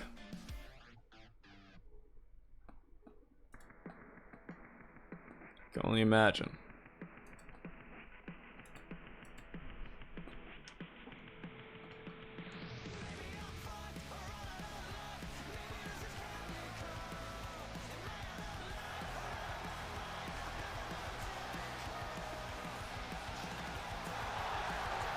The following contest is scheduled for one fall, making his way to the ring from Leeds, England, weighing in at 231 pounds, the Assassin wins. For example, for Bulldozer, the ability to set a reversal animation for where, for example, he counters a punch into an exploder suplex.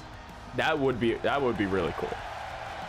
But I feel like that would also, I mean, there obviously have to be some things you have to figure out. But yeah, that would be a really cool feature.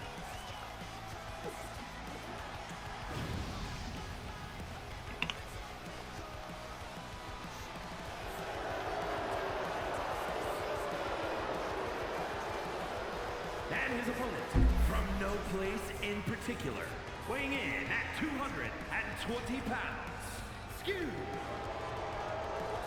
Ospreay and Skull both ended their respective tournaments at 4 points apiece. Skull scoring the win over Teddy King and Josh, dropping to Dwayne, Totutton, and Bulldozer.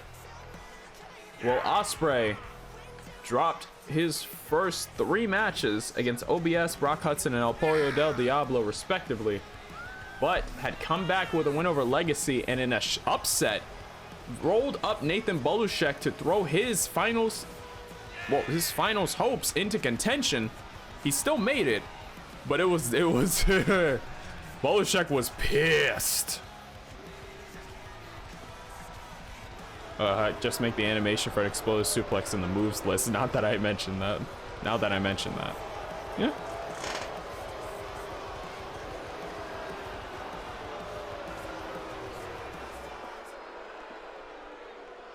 Defect Skull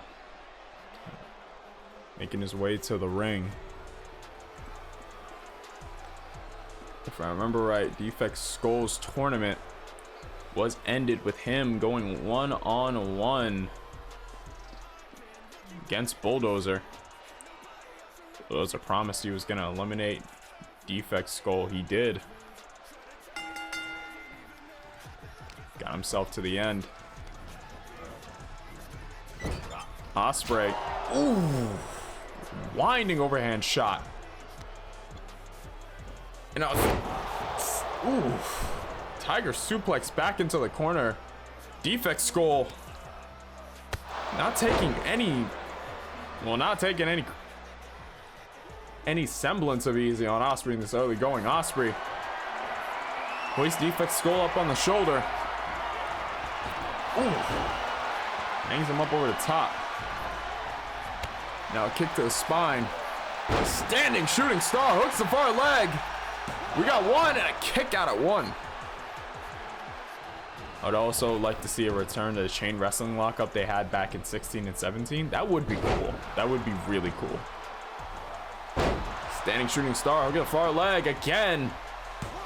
Trying to get more than a one on defect skull.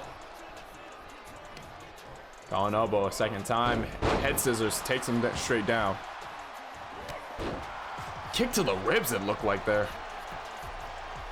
But defect skull, fireman's carry, flips Ospreay over. Stomps on the leg now, trying to stop Ospreay's agility. Not much you can do. Not many flips you can do when your legs won't work. But Ospreay finds his way out of it. Grabs him by the head, hooks him around, brings him straight down. Kick to the shoulder, it looked like. Trying to goad him on. Ospreay sends him over. Irish whip to the ropes, hooks him up. Tilt-a-whirl backbreaker. Ospreay, no slouch, very popular, very wide known in New Japan. Signed with AEW recently. Put on a hell of a match, had a hell of a summer. Beating Jericho, Okada, Kenny Omega. Ooh, right hand. Defect skull. Not much of a slouch either. Well, he hasn't had the best of luck. Sliding lariat. No, Ospreay rolls out of the way. Almost took his head off with that. Now, kick to the gut. Looked like he might have been going for Stormbreaker pretty early, but defect skull saw it and now counters with a clothesline. Hooks him by the head. Takes a few steps back. Goes in. Discus. No! Gets sidestepped by Ospreay. Both these two very aware of each other's styles, but how much they fought. Back when the rivalry was ahead of DKW, nothing but violence between these two. Super kick, no, gets blocked by Ospreay. Big single-legged drop kick. Now trying to grab for the leg. Calling elbow. Sling blade rolls through. Drop kick to the side of that. Kick to the side of that. Look at a far leg on Ospreay now. Kick out at one. Like I was saying earlier, defect skull, while he hasn't had the best win-loss record, in no way is he a slouch. That man is a dangerous wrestler. It's just a few have found their way around him time and time again, but more recently has been turning the jets on. Keeps up his current ability. Could see himself in title contention, whether for the World Championship or the D1 titles. It's always in question. Forearm.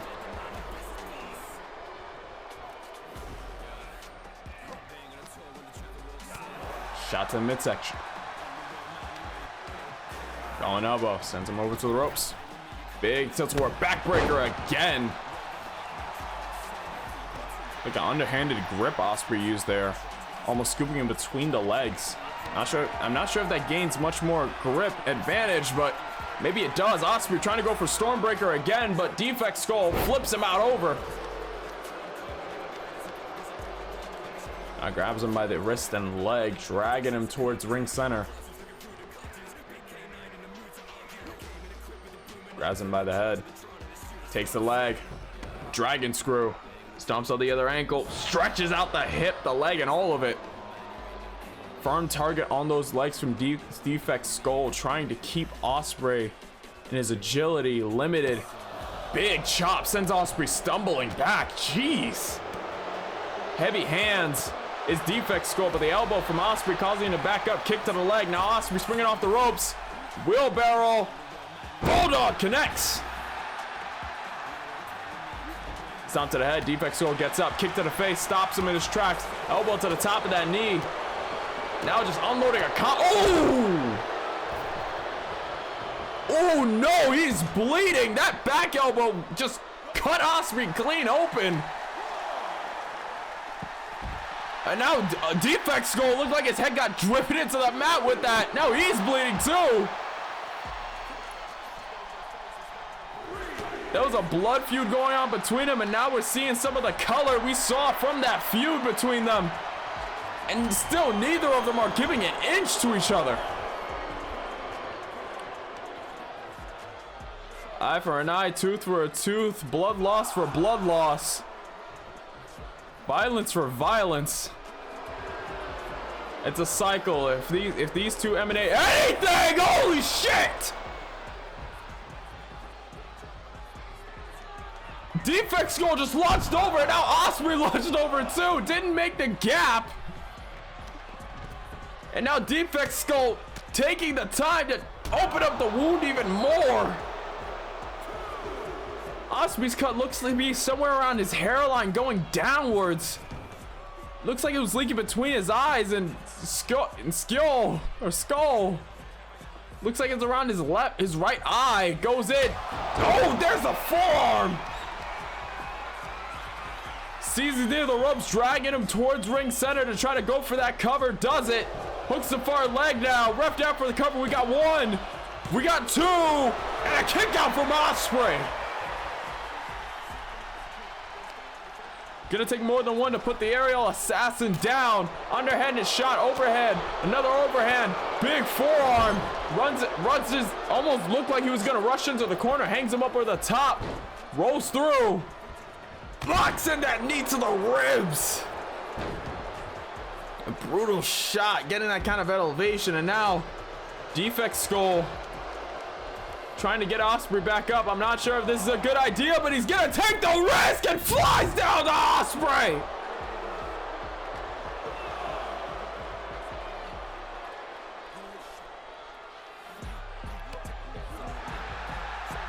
Now both of these two, kick to the gut, face buster onto that floor. That made me rub my nose. Now sends him into that post. Nasty collision. Now Ospreay dancing a little bit.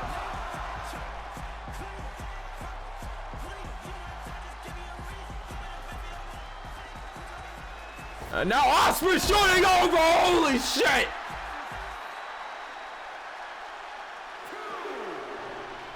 The fact that drop kicked his face into the LED board there. Forearm. Now stomp to the arm again. It's these two have to dig even deeper in their bags to try to find something the other hasn't already scouted. It's rare, but when you find that person in a ring that brings the best and worst out of you, it puts you on a whole nother level. Oh, frog splash to the back. And now a corkscrew kick to that same spot. Ospreay's back has got to be killing him. And now the three stops, forearm to the side of the head. Ospreay in pain right now. Defect Skull not letting him gain any momentum. Tries to go for the corkscrew again, gets sidestepped. Hoists him back up to his feet, kick to the gut, locks in the arms, maybe looking for the Stormbreaker, hoists him up above the head. Stormbreaker hits it, dead center, hooks the far leg, but his foot's too close to the ropes. Ospreay got a little too ambitious with that one. Goes off the ropes, springs off, Cutter hits the mark, hooks the far leg, we got 1, 2, and no! Defect Skull kicks right back out. Drop kick to the back of the head and neck. At this point, I think the entire DKW needs a psych evaluation because I've seen far too high willingness to commit attempted murder. I don't know what to tell you, man. I don't know what to tell you. Shot to the lower back. Hits the shot again. And now Ospreay measuring. Defect skull from the ropes. Pip pip. Cheerio! That's springboard forearm, and now not done. He thinks one will be enough. Kick to the gut. He's going for Stormbreaker again. Hoists him up above the head and brings him down. Hook at the far leg. Now we got 1, 2, and that's 3. Ospreay manages to put Defect skull away. You know, alone makes Michael Myers look like a saint. That's a wild comment, sir. You're not wrong, but that's still a wild comment, damn it. Here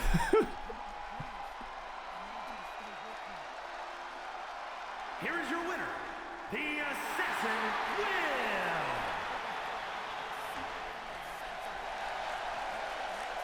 A hell of a clash between these two.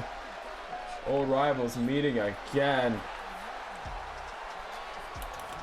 As Ospreay walks away with the win this time.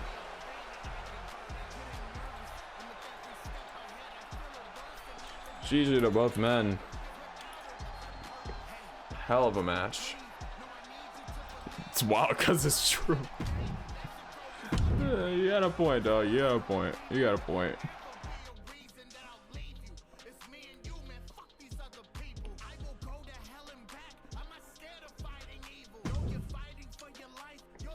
Melissa Ewing goes one-on-one with Aaliyah Amir in our first block final of the night.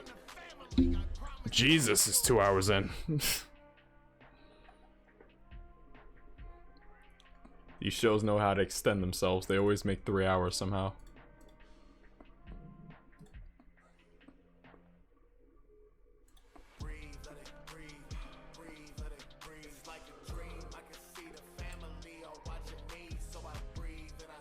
Four-hour show, please no. Fine, no. We're cutting off here. We're not going 5 hours. Hold on. We're not going 5 hours.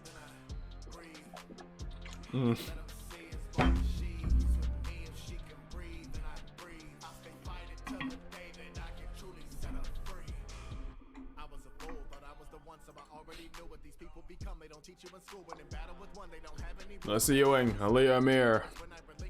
One-on-one.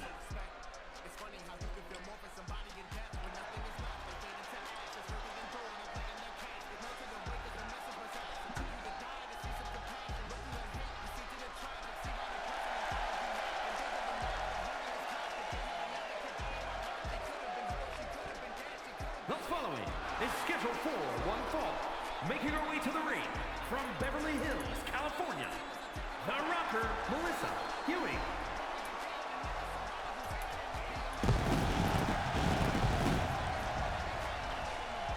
A final that many of us overlooked in our estimations of what could be, what should have been, and what really happened.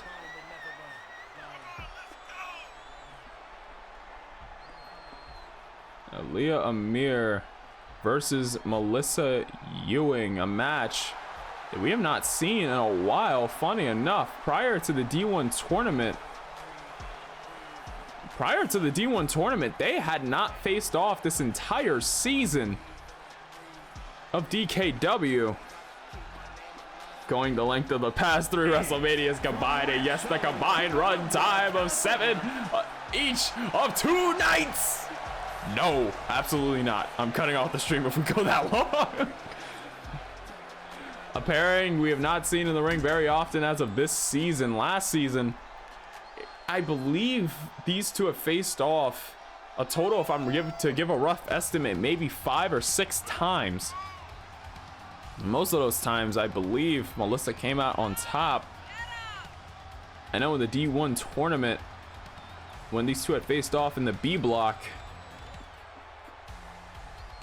it was September 28th they faced off. Aaliyah Amir had lost that match, giving way to Melissa's 5-match winning streak in the tournament. Went through it clean. Secured her spot without much trouble. Even got to take a week off.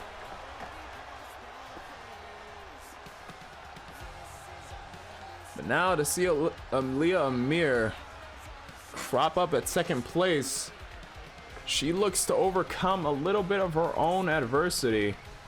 If you remember, for the inaugural Women's World Heavyweight World Championship, my bad, she had a fairy tale-like run after getting eliminated from the one and done knockout tournament. She was in the loser's bracket, made her way to the final, overcame Jotun Queen Mjolnir, a wrestler that she could not beat up to that point, pinned her to earn her way into that triple threat to crown the inaugural Women's World Champion. Sadly, even though she had made it past Lilith Knight, her and Danny Weaver went one-on-one, and Danny spoiled the dream, the fairy tale of Aaliyah Amir. Since then, Aaliyah has been recognized as a standout star all over in different E-Feds and different rosters all over the place, but has never been able to truly capture that. Has had 2 chances to get the title before, lost both chances, and now has a chance to at least take the D1 title home, but she's facing off against a big threat in Melissa Ewing. Melissa Ewing, a seasoned wrestler in her own right, won titles on almost every roster she has been on, DKW being one of the few exceptions. Always managed to put on good match quality wherever she goes.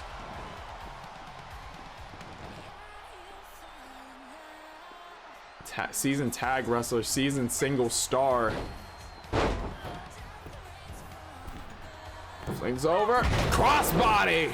Now rolls through. Melissa kips up, calling elbow. One of those crazy 24-hour streams, but it's just a bunch of classic DKW murder.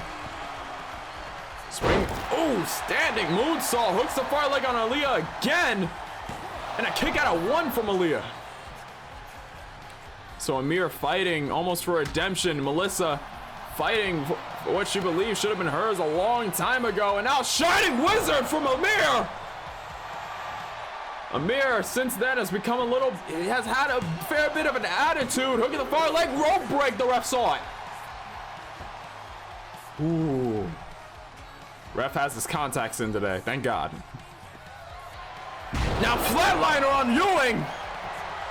Aaliyah going for another pin. We got 1. Could this be it? 2, and a kick out from Melissa. Both these two holding the cards to their keys to their own fate. Rolling thunder as Aaliyah goes up to the top. I think I just realized something. I don't think Danny was in this tournament. She was not. Danny has been busy on other rosters. Danny and Phantom not often seen on DKW. Because they're the siblings that graduated. They were the first to do it, so they're kind of out just wrestling all over the place.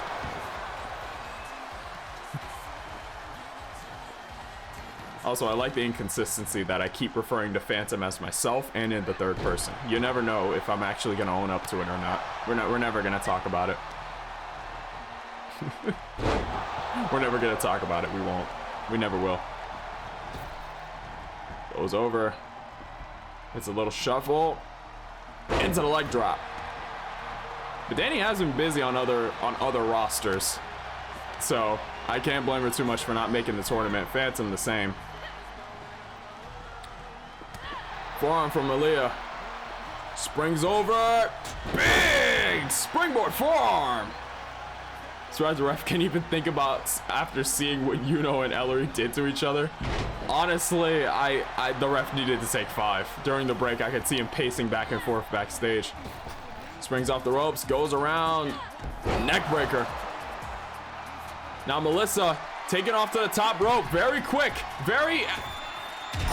hits the elbow. Looks like it was on the side of Melissa's head, on the side of Aaliyah's head. I'm sorry.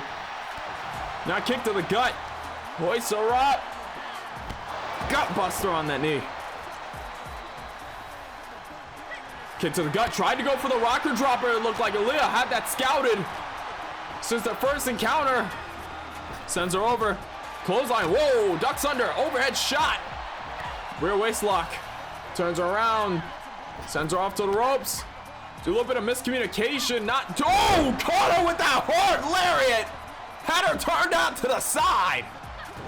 Tries to go for the overhead shot. Melissa springs off the ropes. Big roundhouse kick.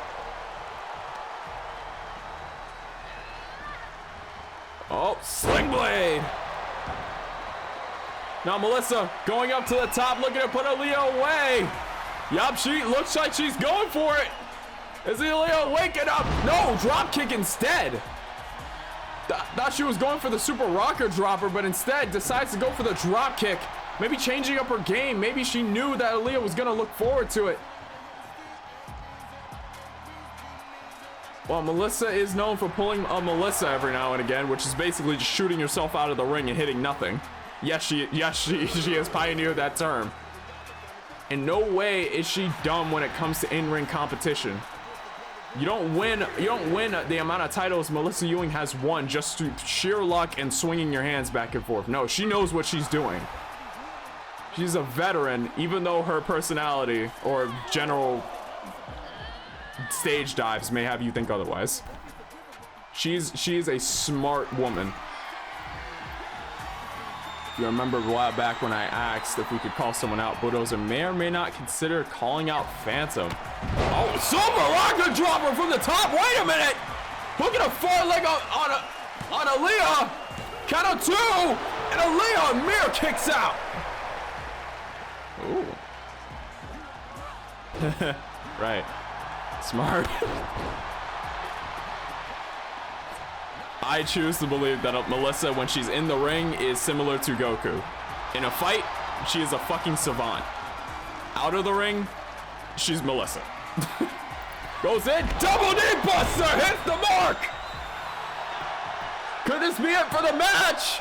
Count of 2, and Aaliyah Mir is going on to the finals of the D1 tournament.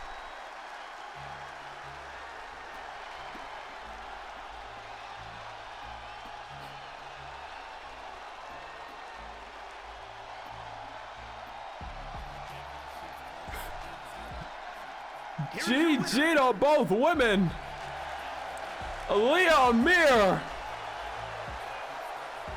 almost a year removed, more than a year removed, to when she had that shot at the World Women's Championship, routing back, and now has a shot to rewrite her story, to finish it, to go for a title. May not be the World Women's Championship, but being the one to win the D1 definitely would get you some points on the board. Melissa Ewing, no slack, no reason to leave with her head low, going 5 straight in the round robin tournament portion. Hell of a consideration on her name. You don't just go 5 straight like that with nothing. So genius when it comes to fighting, but when it comes to everything else, total klutz. That's how I like to consider a Melissa, yes. Velvet won't like this at all. I can imagine Velvet is not going to be a very big fan of this. You notice Velvet not on the show. She took the night off. She took the night off from wrestling, though she's still in the back. Definitely not all too happy about how it went down. It's interesting. If Aaliyah Mir was to go on to face Velvet, assuming she beats the winner of Lilith Knight versus Anna Marie, assuming she gets past the winner of that match, if she were to go after Velvet with the D1 title over her shoulder, that right there would be a interesting turn of fate. An interesting twist of fate there. I just want to reiterate at this time, I do not control any of the outcomes of these matches. I'm just a stickler for details. I'm the guy who watches New Japan and goes, yo, that was an awesome story. And then when you ask me to point it out, I pull up every match these motherfuckers had before. I just follow that same formula here. It's just a lot of coincidences. Is anyone seeing Velvet? Because Aaliyah may not be able to make it out of the arena alive before this show ends. There is a surplus amount of security backstage. We have upped it since Serena's antics of calling people down to the ring to help. And then some of the backstage brawls, we have had to elaborate on more security, hopefully. Hopefully they work. Ohio, weighing in at 227 pounds, Nathan the Dragon Bulushek. Nathan Bulushek. Making his way down to the ring. Had a pretty interesting tournament. Dropped his first match to El Pollo del Diablo. Came back to win the second one against OBS. Won the third against Legacy. The fourth against Brock Hudson. And when it looked like he was set for the finals with the final win over Will Ospreay, who at the time was mathematically eliminated, Ospreay surprised him with a roll-up that caused him to lose his damn mind. Definitely pissed him off and made him lose it. But with all things considered, in that triple threat match, he did make it. He did pin OBS, and now this match is set between him and El Pollo del Diablo. The first three-way tie for first and second place we've seen in the tournament. They may not be able to stop an Angry Velvet. I could only hope and pray. I could only hope and pray.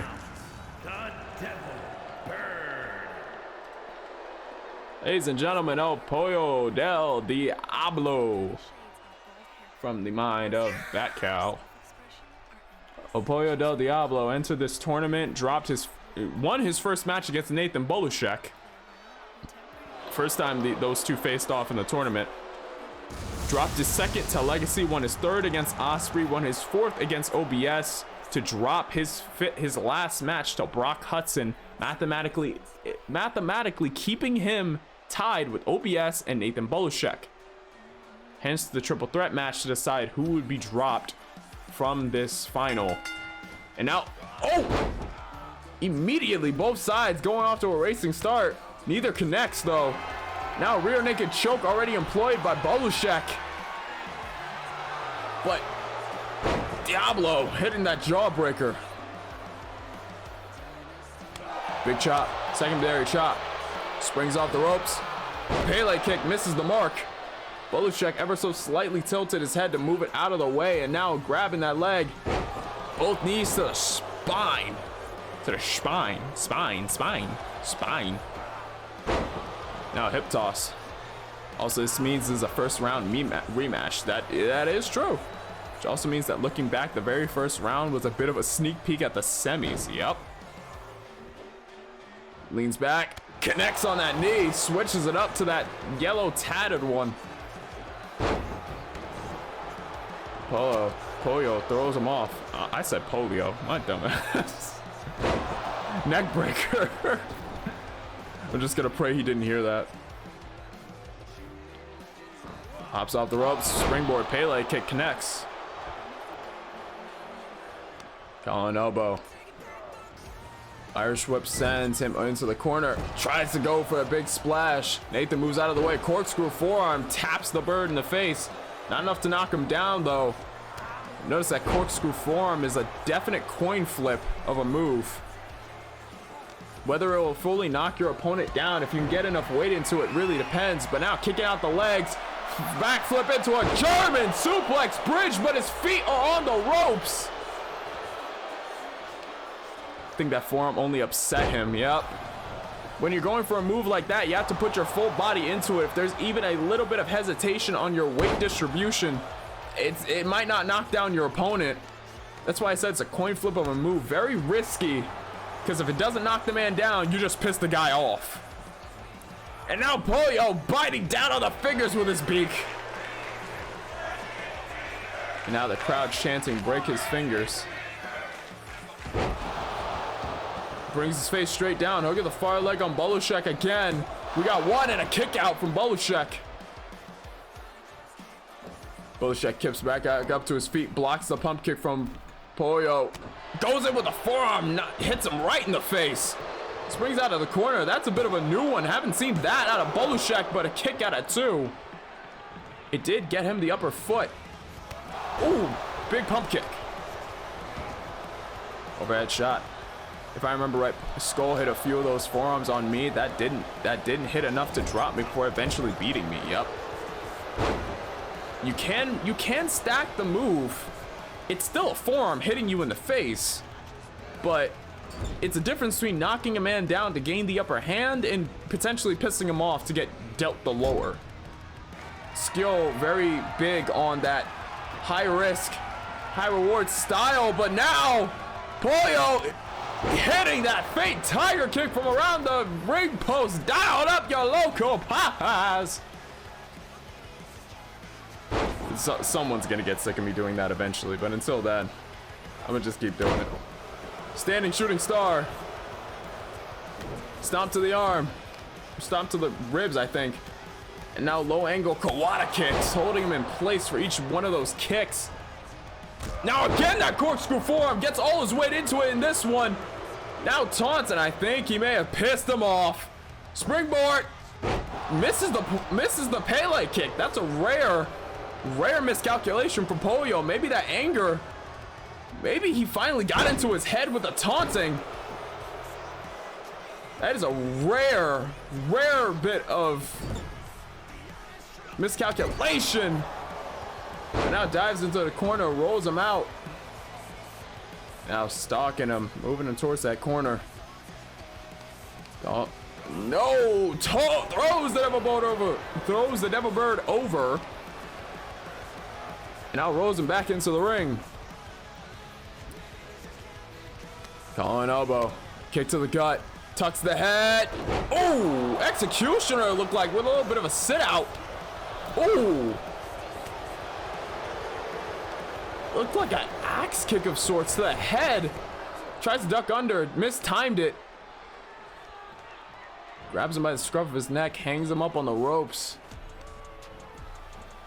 And now Odzum springs off the ropes. Big high roundhouse kick. Stomp to the arm. Turns him over. Stomp to the other arm.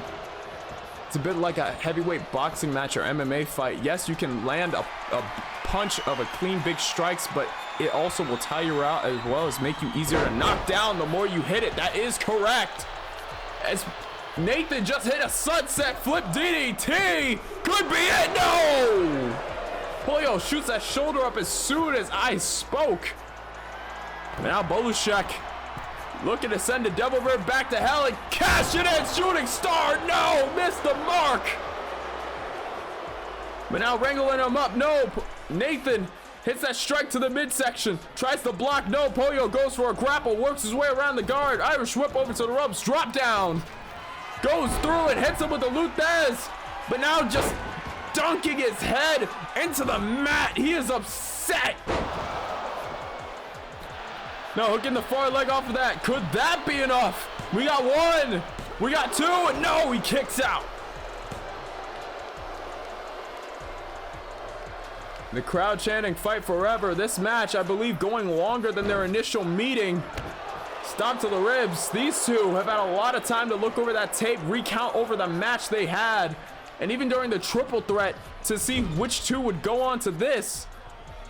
They had a lot going on in there. A lot of interactions. I can only imagine Nathan looking for something. Wait a minute. Inverted superplex goes through. Inverted Falcon Arrow combination.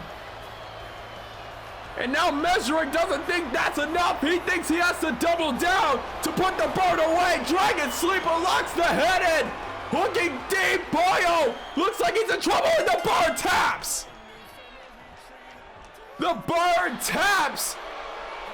One of the men that will be seen in the final to either face our champion Tentosa Totutton or Bulldozer will be Nathan the Dragon Bolushek.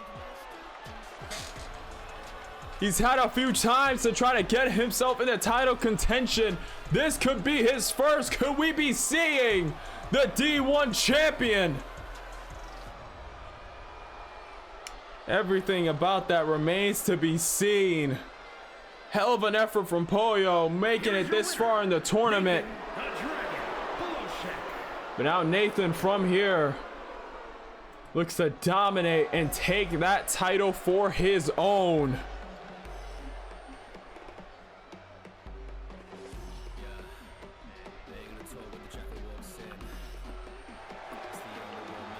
Nathan did have a shot at the title prior, shot at the champion separately, couldn't win it in either of those. Maybe third time's the charm if he does meet the champion, because, well, we all know there's somebody else the champion has to get through first. GG to Nathan Bolashek and El Pollo del Diablo. A hell of a match from both of those two. Also, in MMA, the more you rely on big strikes, the more predictable you become, and the last thing you want in MMA is predictable. You are correct. Damn, not gonna lie, I kind of expected the Devil Bird to win that match. You and me alike. Devil Bird definitely had a good streak and offensive advantage over Nathan Bolashek, but it shows why you can't ever call a spade, not until you see the card. Ooh, actually, wait, that actually goes hard. Hold on,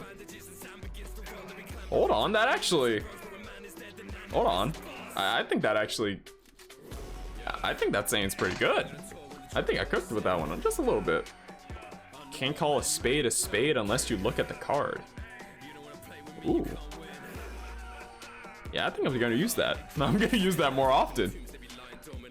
Phantom becoming a rapper on us. I wish I had a fucking flow. I could just come up with cool shit to say at a moment's notice.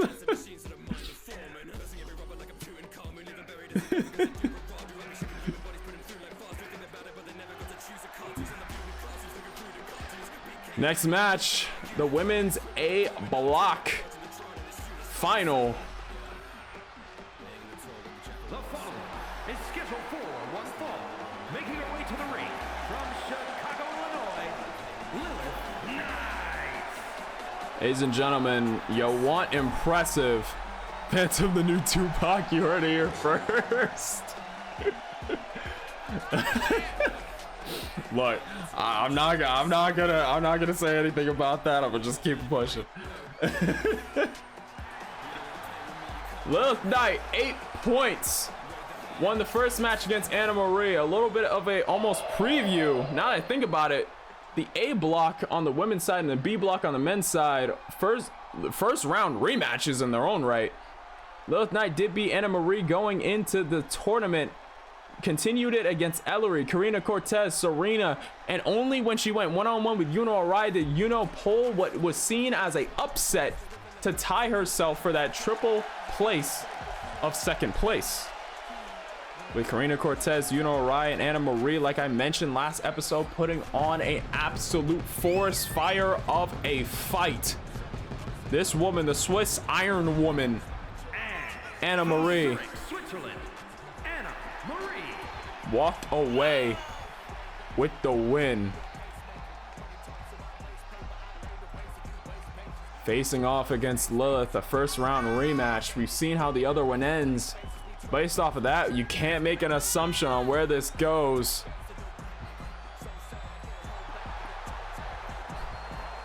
You know what? Acres of prediction time. Oh, Lilith is winning this match and making it to the finals. Screw it. You know what? Screw it. Prediction time. Lilith is winning this match and making it to the finals. That Toxic has spoken. Toxic, when he makes an assumption, when he voices his prediction, it does have a good chance of coming true.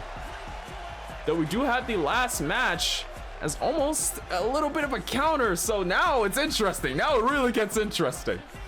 Yes, while Lilith did win the first time these two faced off, you can't always be the same the second time. Women's A block final. Ref rings the bell, and here we go. Anna, whoa! Both these two racing at each other. Anna shooting off the ropes. Big drop kick immediately. Flips Lilith inside out. Anna not sparing any time. Hits her with the knee. Poison Rana connects. Now Anna again shooting off the ropes. Big close. Holy shit, Anna is going off. Goes for a kick to the ribs. It looked like a Lilith Knight, almost the side. Anna's ribs almost stopped existing immediately. That drop kick did something, man. And now Anna just pouring on the aggression, not letting Lilith breathe. Interestingly enough, a very smart idea. Lilith is a technical wrestler in her own right. If she comes up with a game plan, sees any fault in your offense, it can lead to a very quick, very painful tap out or pin by that GTS. Now stomp to the face, grabs her by the head, drops that knee on the back of her head. Lilith, very well known and very well recognized in our circle of the E-Fed scene. And Anna gets right back up immediately, putting that L to her forehead. Rest in peace, Smash Mouth. And now, suplex. Pops over, big stop. Stop to the face. I think Anna heard my prediction and did not like it. I think she might have. Hooks her up, power bomb. Flips her out, hits the knee. Now hook at the far leg again. Anna just pouring on more aggression, more strikes, and Lilith showing her durability. Kicking out 1. Rolls through with the kick. Goes to spring off the ropes. Gets caught in the jaw. Lilith just refuses to stay down. The battle of the red and blue hair. Now that I think about it, holy shit, they really do have like opposing hair colors. Wait, Hurricane Rana from Lilith. Didn't expect it. Double knees. Looks behind her to make sure she's still there. Drops the knees again. Oh, and now Lilo. Whoa, what's going on? Hey, Lilith, I know. Oh, okay, just rocking the headbutts now. Okay, wait a minute. Oh my God, it's red versus blue. Hey, yo, look, I don't know. I'm not gonna say anything. Hits the knee, pops up, Poison Rana hits. Goddamn ads again. Now, Anna moving over to the corner. Set up in that top turnbuckle. Marking the spot. Hits the double knee buster. Hooks the leg. We got 1, 2, and Lilith kicks out. Anna looks shocked. A little bit shocked, but knowing Lilith. Oh, drives her face straight down into that knee. No hesitation on Anna's side. Lilith has been on the back foot for most of this match, and now hoisting her up. Big roundhouse heel kick. First spinning heel kick to Lilith. Getting herself to the outside, creating some space. Lilith. Oh, double stomp. Lilith needs to get some momentum on her side. Because right now she's on the side of a one-way red train, and that train's name is Anna Marie. Anna Marie been on a bit of a hot streak later into her comeback into DKW. More towards the tail half of the tournament. Now Lilith trying to go for a suplex. Anna stalls herself. I can see her legs moving. Yep, goes around back, chops the knee. And now the knee strike. Stomp to the leg. Look, you got a secret reason for being a wrestler? I don't know. Finger gut and now chops. Forearm. These are held under DKW ruling. 20 count on the outside. These two have until the count of 20 to have their fun. But eventually that ref's count will reach a 20. And they will have to get in the ring before that. Decide to cut it short and get in the ring before 10. Both the Anna flies back out. Lilith looked like she had it scouted. Looked like she knew Anna was gonna go for Fast and Furious just to counter her. Lilith almost baiting her again and again. Anna takes the bait. Kick to the face this time. Anna, I think she may have braced herself for impact. Kick to the high jaw. Now Lilith just going off. Drops her straight on her back. I feel like I smell something. That won't feel good in the morning. It really will not. That is a nasty landing. Wait a minute. Catches her. Traps the arm. Locks her. Front face lock. That may have been the opening Lilith was looking for. That's the thing about Lilith's style. She looks for opening, is able to use it. Anna shifts her weight to get her straight off. Kick to the gut to stall Lilith. Calling elbow. Sends Lilith over to the ropes. Bit of a mistiming.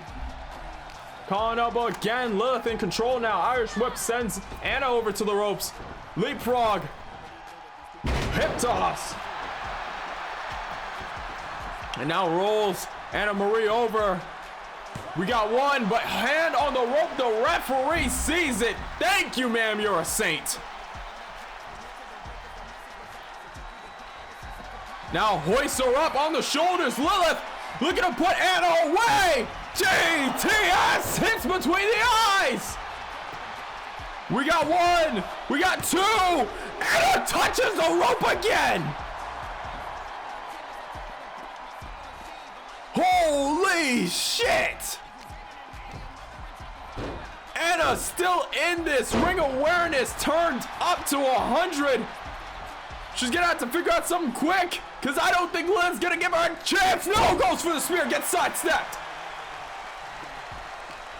Anna starts it off, kick to the gut, but from Lilith. Tries to go for a drop toe hold, maybe an ankle hook, I couldn't tell, but it looked like the beginning of that.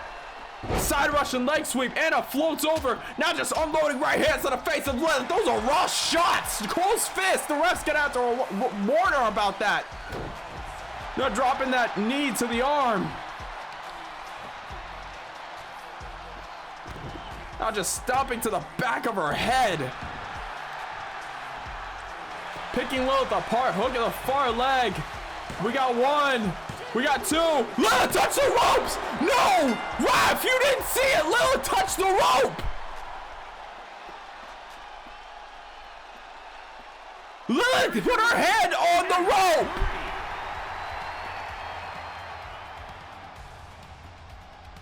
Ref! She had her hand on. No, hold on. No. Yeah, she had her hand on the rope. I saw it. She put her hand on the rope. This is the final. We can't let that slide. I don't continue the match if you have to. We can't let that shit slide. It was the final of the tournament. You caught all the others. She put her hand on the rope before 3. I saw it. I know what I saw. What else can we do?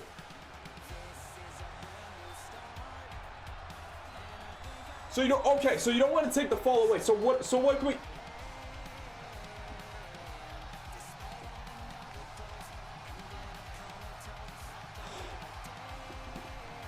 I'm talking to the ref. Currently the refs are talking to the other refs about this. I rarely ever get out of my seat for stuff like this, but come on, man. This is the finals. We can't have this in the finals.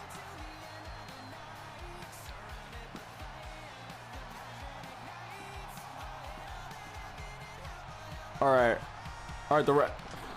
Yeah. We're gonna. Ladies and gentlemen, I've just received word.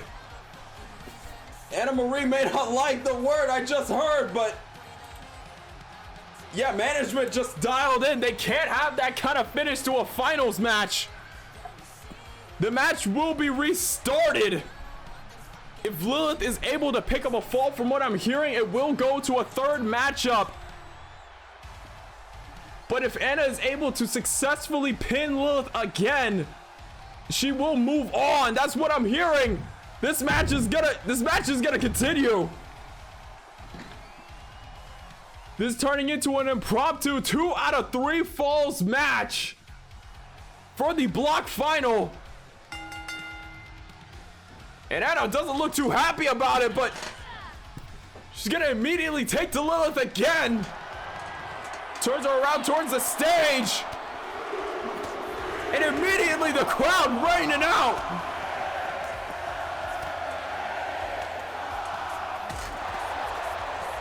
Those slams on the chest, turning Lilith's chest into a drum. Goes for that kick. Very dangerous one to hit. Yeah, we might reach that 4-hour mark yet. God damn it. Now Lilith's just on the outside, taking her chances. Anna shoots to the outside. Tried to catch Lilith. may have ducked or Anna overshot. I couldn't tell what happened. But not enough control once Anna sprung herself over that top rope to calculate. Now discus clothesline.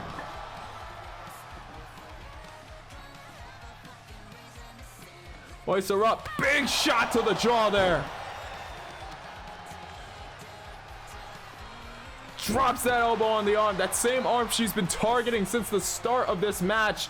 Trying to lessen the ability of Lilith to lock in a submission. And now the forearm. Let's get, I have to apologize, but this is the final. We can't just let the final, like the block final, end like that. Surprised Anna isn't trying any earlier pins. I am surprised by that. Anna did have her on the back foot. Tries to go for a gut check. Missed times at the exhaustion. Laying in, but that knee strike just laid in harder.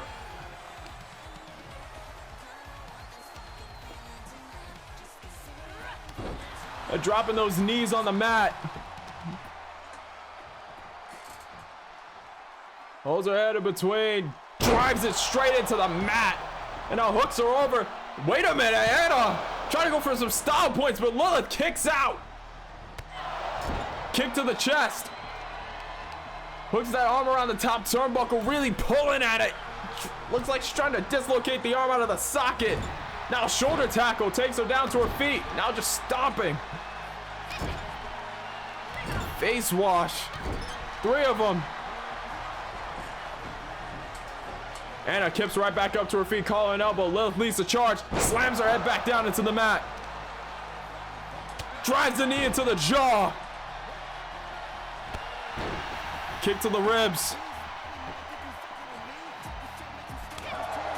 They say Anna might not like this, but maybe she prefers this, so there's no question about the results. I mean, from what I remember when Anna first came into DKW, she's let her first and only, one of her first and few promos guide her way, saying that she would bring a new age to the women's roster, calling everyone else soft. So I can imagine maybe you're right. Maybe I am focusing on the grand picture of things. Anna, I can imagine with her title as a Swiss Iron Woman, discus forearm ringing out, she doesn't want it to be contended. I mean, all things considered, like to take a fall like that because a ref missed a call.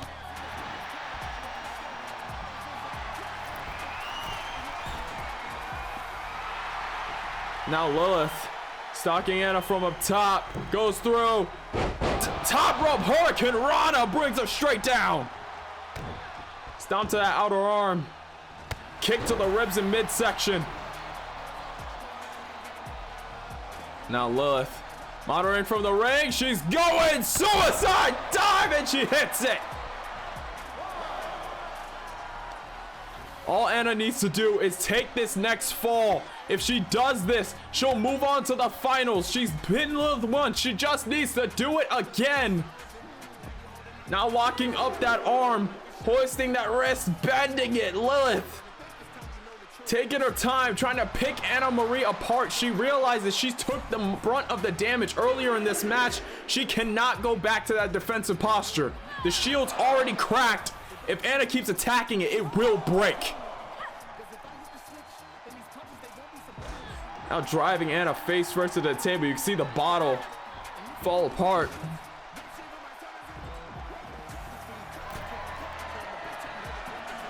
Goes in, diving elbow drop, hits Anna square in the spine as she was getting up.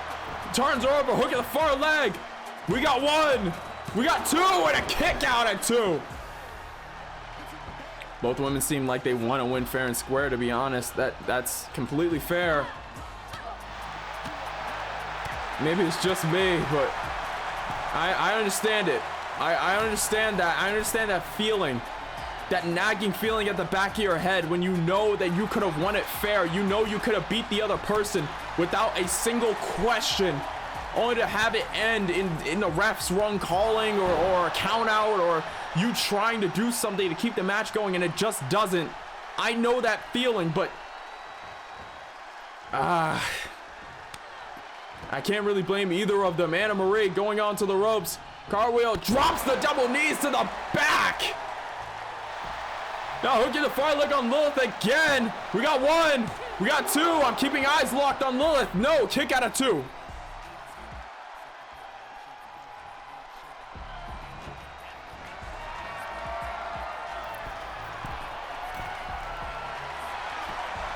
Oh, Lilith pops right back up. Caught Anna on the top rope. Sends her straight down to the ground. Imagine if it happens again. Please no. please don't. Wait a minute. Tries to go for the GTS. Looks like she grabbed her arm to pull her into it. Anna reversed it. Calling elbow again. Anna sending Lilith over to the ropes. Big gut check there. Has Lilith stumbling over. Down on one knee. Turns her around. Discus forearm. There. Had Lilith stumbling down. And now Anna going all out. She knows this is her time. If she can pin Lilith here, it's all over. If Lilith can... Wait a minute. Lilith moves to the outside. Wait a minute. Anna! She's already gone! No! Lilith! Anna, too quick to act in that moment. Definite damage done to the back, and Lilith is a technician. You know there's going to be a target on that spine.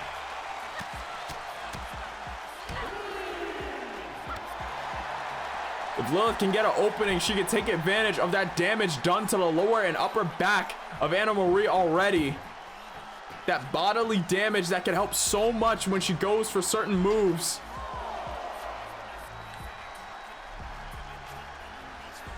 For instance, the Cobra Clutch, or maybe even the crossface, tense up the back and focus on the back muscles and structure. But she might not get to use it. No! Double knee buster gets evaded by Lilith. Shot over the back. Lilith says, fuck it, no submissions. She's gonna put Anna to sleep, GTS. Hooks the far leg off of it. We got 1. We got 2, and Anna shoots the shoulder up. Lilith is finding this hard to believe that Anna is still in this. Anna not trying to let go of her chance to get to that final. Her chance to win DKW gold. Top rope Hurricane Rana from Lilith. Now hoisting her up to her feet. Anna breaks contact. European uppercut. Gut check to stun Lilith. Kick. Nails him. Drops the knee. Another shot to the jaw. Opens Lilith up. Calling elbow. Now just open those high angle kicks to the chest. That recoil on the head, the back of the head, the upper chest, that's gonna leave you sore. Absolutely your body screeching.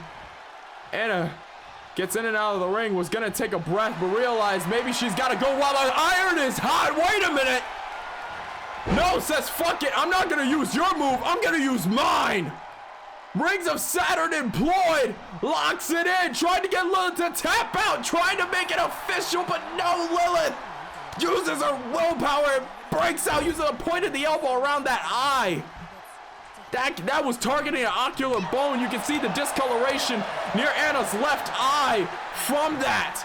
And now the arm hatch suplex.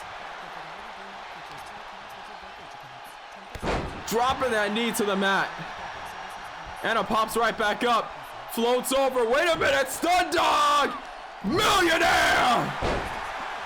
Goes into the pin instantaneously. No wasted motion. We got 1. We have 2. And Anna Marie makes it official in the final.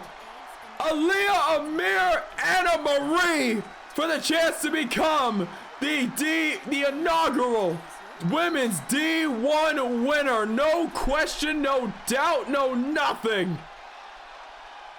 Lilith Knight has nothing to bow her head about.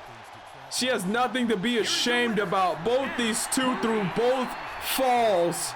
Nothing but pure carnage and the will to fight and succeed. GG to both these men. Lilith, it's only gonna be a matter of time till you're holding gold. Anna, that time is a little bit shorter on your end. Good luck in the final against Aaliyah. Aaliyah, good luck in the final against Anna. And now as we wrap up one block final, we go to the other. Let me catch my breath.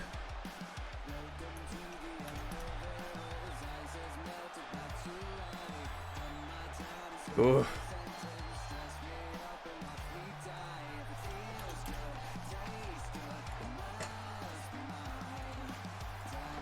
GG's, you can see it ringing around, the crowd clapping in respect to those two women.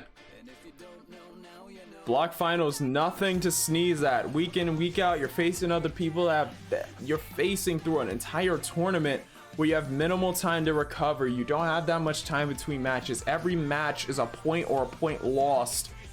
It's impressive. And now, okay, I don't think we're reaching 4 hours, but I'm confident we're hitting 3. That's agreeable. And now, a match that when first announced, a lot of people had their eyes on. Bulldozer and Sentosin Toe Tutton. These two are interesting. Toe Tutton, I mentioned earlier when Legacy came out, he was anointed the title of the god of, I'd say the god of DKW and the final boss. No one could beat him until one faithful Christmas Bash edition of DKW. Sentosin Toe Tutton was picked at random to face the champion, went in, won the match, and then proceeded to defend against Legacy in a best of 7 series. Since the start of this year, Toe Tutton has been on a roll, not undefeated. Not until the D1 tournament was he undefeated, and for that title, he has held it for 365 days at this point. Making his way to the ring from Huntsville, Alabama, weighing in at 220 pounds. Like, ladies and gentlemen, I don't think you fully comprehend what I'm saying. Since December 22nd of 2022, Toe Tutton has held that title almost a full calendar year. He has held that title, defended it in numerous occasions against numerous other people, and faced off against numerous other men. Few hold a win over Toe Tutton. Bulldozer, sadly, his name is not included in that list. They faced off in the D1 tournament, and Toe Tutton came out ahead over Bulldozer in that match. The match that looked to put Bulldozer in a compromising spot, but Bulldozer's untimely defeating of Defect Skull left him in this opportunity, tied him and Toe Tutton at the end of the block, 1 loss each. So part of Bulldozer should be giving some thanks to Josh because of his frankly upset of a win over Toe Tutton. It allowed them to tie and set up this final. Maybe a little bit of a fist bump between acknowledged respect.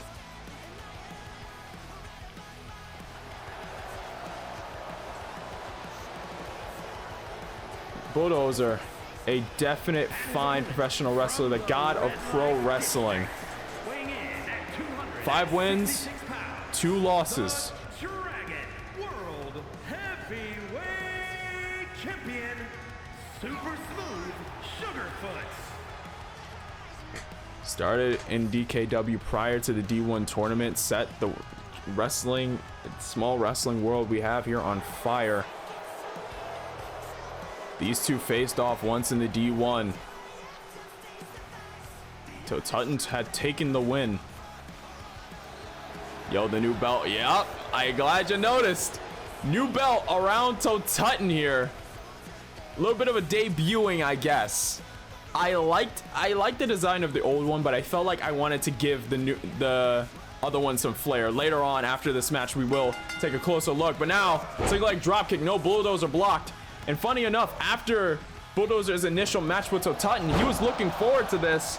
And after their promo mixed tag match with Aaliyah and Melissa, he looked to be scouting Toe Tutton, and so far it looks like it's definitely pulling some weight. You can see him blocking a lot of Toe Tutton's moves, and Bulldozer said next time they meet he would be the victor. It's interesting to see how this match between these two will end up, who the winner will be.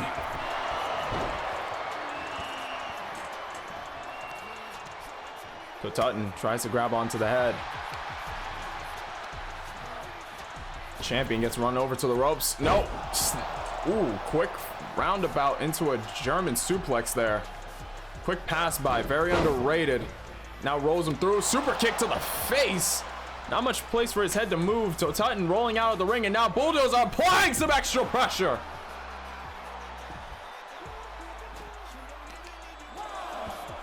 Now turns Tutton over and now aiming for the bunny's legs. Maybe he's been doing some film study. He realized how dangerous those kicks of Tutton are. Highly underrated are Tutton's kicks. It's one of the hardest kick-centered wrestlers I've seen in this roster. And while they do have a count of 20, I'd advise that they both keep it somewhere to the ring. Tutton not sparing any time on the outside. Colin elbow again, initiated by Bulldozer. Irish whips the champion into the ropes, tried to go for a high knee. Tutton sidestepped it. Single leg drop kick again gets blocked. Right hand to turn him around. Rear waist lock. German suplex with the release. Jesus. We got one. Got a kick out. After feeling them, I don't think he needed film to know how dangerous those kicks were. Wait a minute. Moonsault. Inverted DDT. Yup, you are right. Those series of kicks Tutton is known for. Wait a minute. Kicked out the head. Wait a minute. Siren song. Locked in. Trying to get the champion to tap out. This could be a very quick match. Tutton in a do or die situation and already closed fist shots to the eye. Aiming for that ocular bone. Tutton, savvy of wrestler in his own right. Wait a minute. Guillotine locked in again. From one submission to another. Almost catch as catch can influence. If one didn't work, switch to the other. Don't waste your time. After 6 seconds, he's not tapping out, so move to the next one. Based on an actual wrestling style, and now Tutton landing the face straight into the turnbuckle. Tutton tries to go for a kick. Bulldozer already had that scouted. Goes for a, ooh, interesting single-legged drop kick into a spin. Champion on the back foot now. Kick to the gut. Goes over to the ropes. Swinging neck breaker. Hooks the front leg. This is a dangerous spot for Tutton here. It's count of 2.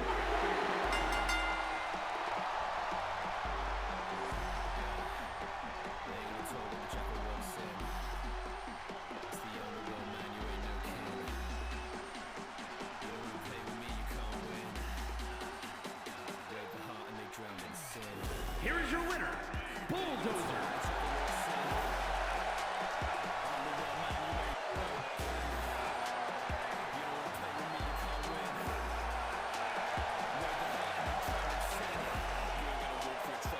What the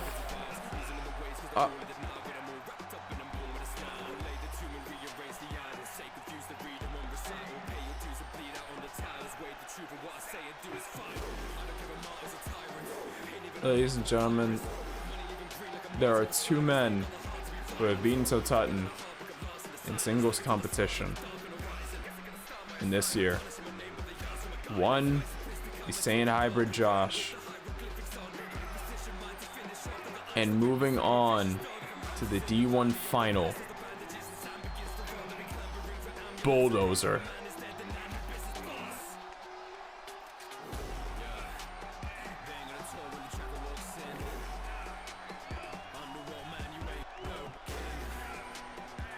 It's not how I expected this match to go. I thought you were gonna fight for at least 15 minutes.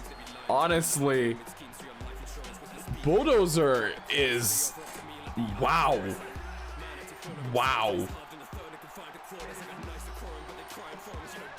That is wow.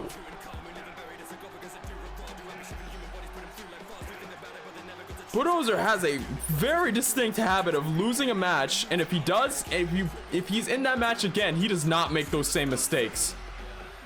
I don't think there's been a single rematch he's had against someone he's lost to that has been like actually even. I'm pretty sure they're all one-sided. Jeez. The match Bulldozer moving on to the final. Nathan Belushek and Bulldozer. I mean, we sometimes talk about a statement win. That's one of them. Bulldozer moving on to the finals. Nathan Belushek, Bulldozer will go one-on-one to see who becomes the D1 champion next episode.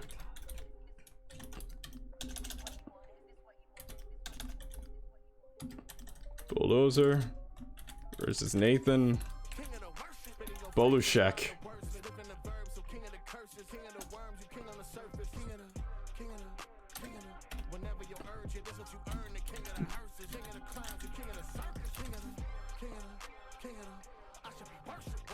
D1 title match.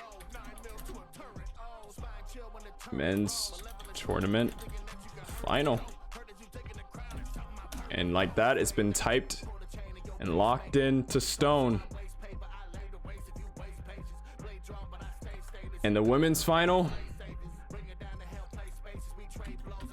Aaliyah Amir versus Lilith Knight. Wait, no, versus I'm dumb. Anna Marie. Like, Jesus Christ. I'm sorry. I'm still the fucking last match left me buff. Can't even speak right. Holy shit.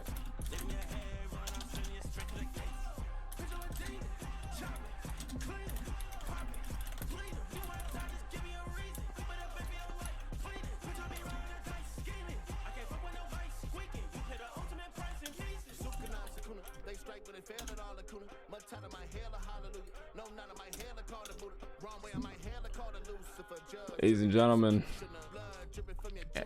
Aaliyah Amir versus Anna Marie. And Bulldozer versus Nathan Belushek for who will be the inaugural respective men and women's D1 champions. All four of these competitors have a chance to stave their name in history of this company.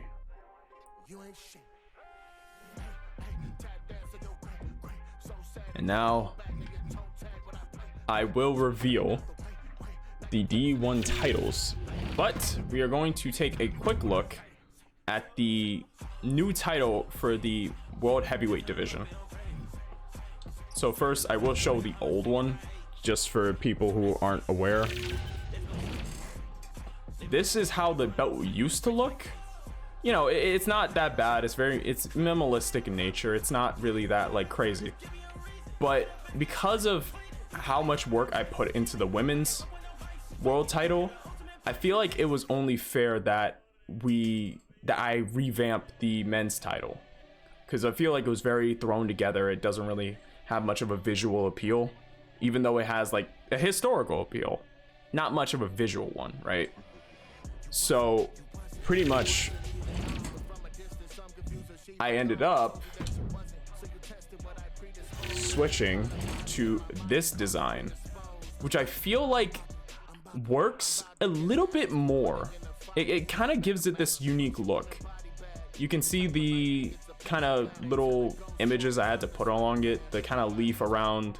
We still kept the dragon logo on the planet because, you know, that's a staple. World Heavyweight Wrestling Champion is right there. We still have the stars from the first one. But now we have the blue gems. We have the different sides of the planet because champion rules all ends of the earth, let's be honest. And then we have the DKW logo on top. I feel like this is generally the design I'm gonna keep to, because I feel like it does work. It works. It works as a. I think this works. I personally think this looks better than the World Heavyweight Championship before it. And I really wanted to give this title a little bit more love because initially it was just kind of cobbled together. But yeah, I think overall, I think this is, I think it's a welcome change. And now, this is gonna be the first time. So let me, actually, you know what? No transitions. No transitions. I'm just gonna show them on screen, right? New design is gorgeous and way better than anything I could make. Okay, don't undersell yourself, man. Come on. Don't undersell yourself. And now we see these two titles right here. We're gonna start off. The men and women's D1 titles kind of have the same look to them. Like in general, I feel like they have the same vibe to them. No, I mean I suck at making custom titles. I bet if you put your mind to it, you could really make a good one. But yeah, basically this was kind of what it came out to. Initially, the D1 title was going to look more like the current World Heavyweight Championship, the new design of that. But I thought against it because it felt that the world title was this big plate, this big belt with a lot of design on it. I felt like D1 title should be almost like a crown of sorts. So I went on to look at some of the designs for the plates and belts and everything, and I found this. And I still have some of that, you know, the leaves kind of seared in from the edges. The DKW logo is at the top. And ultimately, I feel like while I did put a little bit less work into this one than the world title, how? Really? Come on, man. I love that design, and honestly, with the white strap, I think I might actually prefer the look of the women's D1. Yeah. But pretty much, like, I thought to make them separate, but then I thought, you know what? They're both the D1 titles. They're both pretty much like to mark the winners of the tournament who went through that grueling round robin tournament. It's only fair that the title looks kind of like a crown if you could see it on the top. Almost like a crown, like a centerpiece. You can see the crowns off to the side. You can see the D1 tattered all around. You can see the D1 kind of has a different font in the middle. I feel like it helps it work a little bit better. But all around, I am happy with what I was able to come up with. I think the belts came out great, personally. Eventually, I might go back into. I think we need an entrance motion where you wear the title on your head. That would be amazing. Actually, the closest thing I can think to that is like the Usos title entrance where they had it around their necks. But that's the closest thing I can think of. But now that you mention it, now I do want to see that. 2K, if there's even the slightest chance you see this, we need a title animation where it's just the belt around the person's head like a crown. We need it. We need it. Please. Please. It'd be so goofy, but damn, it'd be amazing. It'd be so amazing. Yeah, Usos and The Fiend. Yeah. They're pretty much the only ones that come closest to it, but they just wear it around their necks. But yeah, I honestly, I do agree with you that the white strap kind of gives this like a certain allure. This looks really good. Because initially I was going to go for the same kind of color design that was difference between the DKW, the OG DKW World Heavyweight Championship and the original coloration of the Women's Championship. How the Women's Championship was just kind of a lighter color of blue and this was a darker color. But I felt like just making titles black and white definitely gives them their own little flair. It gives them their own charm. But yeah, I am honestly really excited. Next episode, 28th. Ladies and gentlemen, we crown the first D1 men and women's champion. The first in DKW history. This is definitely going to be a yearly thing. The D1 titles will be contested. I'd imagine there's going to be a lot of reigns with the way I'm planning to host it, but it's kind of a title that can get some momentum on a person, right? The tournament is always going to be around. Next year, we're going to do the exact same thing all over again. So don't worry, we are bringing it back. This was amazing. This was fun. This was epic. It gave me a lot more time to focus on, I guess, some of my college studies while the kind of matches made themselves. It was easy, fun, didn't feel exhausting. I could honestly do this forever. Yeah, this is just really fun. So on the 28th, right? Yep, the 28th of December. that will be the finals for the D1. I'm thinking maybe I'll make it kind of a pay-per-view-ish deal. It's either I'm going to make this the pay-per-view or I'm going to make the return in February a pay-per-view, because, you know, we usually like to take a break in January just so I can readjust the stuff, because my new schedules come in and everything. But yeah,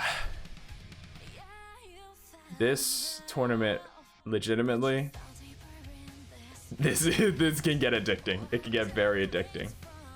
Holy hell. And hopefully next year, for people who are watching this, maybe somewhere in the future, you want to get your cause in DKW, all you have to do is either go onto the Discord or just show up, ask how you get your cog, enter the Discord, and then just boom. From there, we're getting the ball rolling, just like you saw Hanako debut earlier tonight. You can have your call here.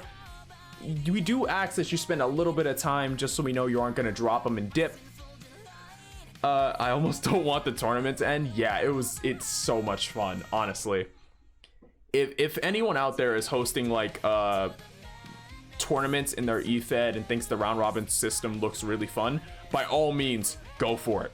Go for it. It is legitimately one of my favorite tournament styles.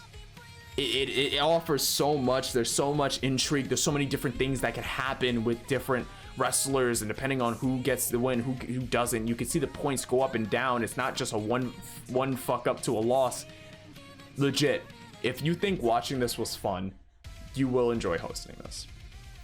I know Madi on So Real is hosting the ONC. I know Zortz does the Queen's Quest tournament, and I know those two do like round robin tournaments with that, right? By all means, if someone wants to use this style, do it. I have no ability to tell you not to. Hell, I took this from New Japan, and I took this from TNA. Hell, even AEW is doing it now. 100%. Just go, shoot, do it. It is fun. If you really want to do it, go ahead and do it, man. You won't hear anything from me. Hell, I'll probably show up to watch. Legitimately, it's enjoyable. But I've held it up enough time gushing. The inner pro wrestling fan is out. I need to eat something before I pass out. I also love the template of TNA's Bound for Glory. Yep, it's awesome. It's awesome. Round robin tournaments are the shit, man.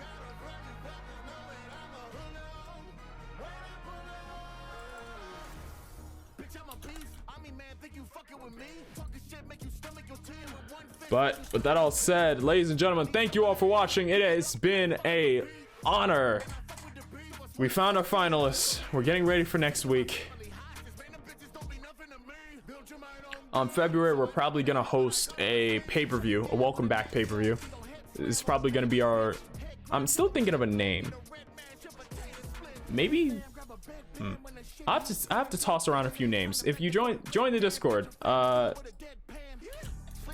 because I might be running some small polls, some small name choices, stuff like that, just to get ready in February when we eventually do come back. I am going to use most of January to kind of span out and do some other stuff with the Thursdays. Maybe play a short game, maybe do something else, really whatever. But yes, Jesus. Thank you all for watching. It is really appreciated. I gotta go get some rest and get something to eat. This has been Phantom Dragon. Thank you for watching DKW.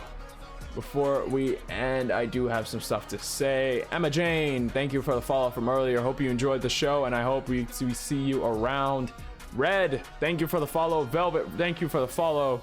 Red with the 3 months. Velvet with the 7 months. And Trashy with the sub. Tier 1. Thank you all. It was really appreciated. Don't give a whole acceptance speech. Just end the fucking stream, Phantom. Come on.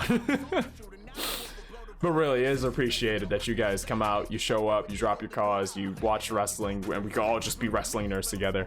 It's awesome. It's always awesome. But yes, I will have to end things here. Is there someone we can raid where we can keep the momentum going? I need to check. got the cancer. Tired of bullshit, y'all prepared, but y'all should whack the I am here to up the hammer. Y'all can ban it back and forth to back. I saw your head, it's funny back to back on every planet. Back it up and run it back, cause I don't care till you gone. Who is live that we can raid? You know what? I think we can go raid.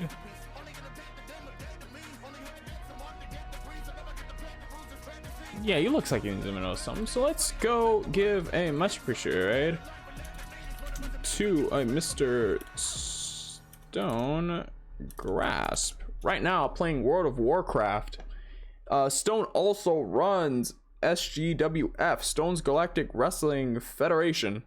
He's bringing back in cycles. He's not doing it to the same consistency he did it before, but it's still really entertaining show. Stone's a really chill guy. You can just go there and talk about anything. Half the people are there for wrestling. Some are there to talk about other stuff. It's a really chill stream, but really fun all around. And yeah, right now he's streaming World of Warcraft, so we're gonna go over, give him a much appreciated raid. Once again, thank you all for watching. It's really appreciated, and I will see each one of you beautiful people in the next one. Sayonara. Oh, my throat hates me today. Woo!